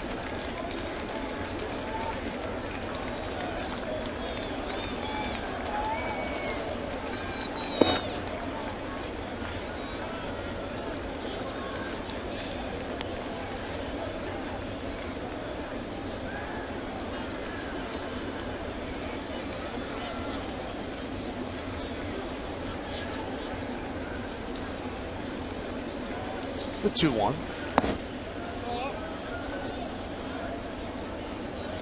3-1.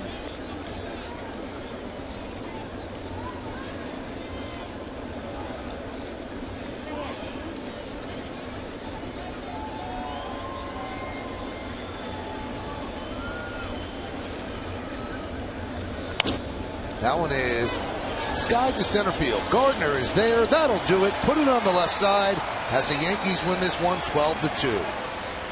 Nick Swisher with a 3-run home run for the Yanks as his hot hitting continues. Also had another RBI, so 4 ribbies for him.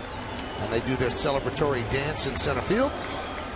And the Yankee pitching did the job as well. Freddie Garcia for 6, Hector Noesi for 2, and Corey Wade for 1. Mark Teixeira with his 24th home run of the year, a 2-run shot right down the right field line.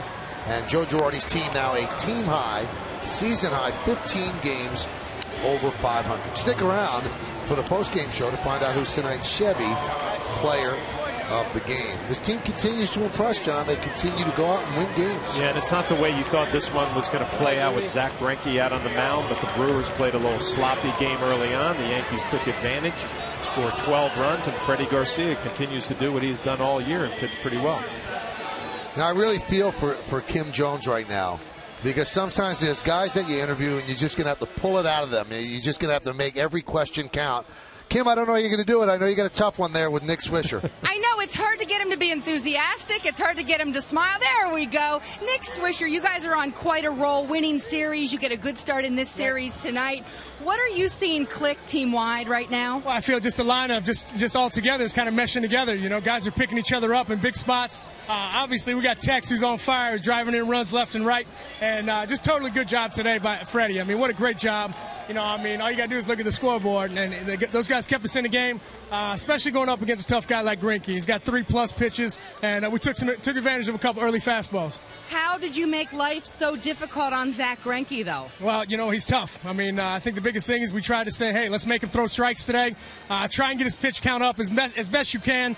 And but either way, it was a total team effort. We played great tonight. How about you? A tough at bat where you get the walk in the first. Is there a correlation then to the 3-run jack in the second? Well, I know he's a fastball guy, and he's got a pretty lively fastball. So I just told myself, try and get it ready early, and try and get the barrel on it. And how about defensively? You've been great out in right field lately, but when you throw hard out to end the 6th, right, that's like a defensive home run, isn't it? I tell Russ gave me the ball because he said it doesn't happen that often. So either way, you know, just totally great win. You know, we just want to keep this roll going. We feel good in there. Camaraderie's amazing, and we're having a fun time. Well, Russell Martin's giving you the ball after that. Yeah, you guys aren't having any fun lately. No, not at all. Thank you, Swish. This is exactly what Michael expected. Michael. Thank you, Kim. He's so shy. He really is, but he's doing a great job. He's really had an unbelievable month of June, struggled in April and May, but he has turned it around and been a different player from both sides of the plate. He's that close to being where he was last year. We'll be back.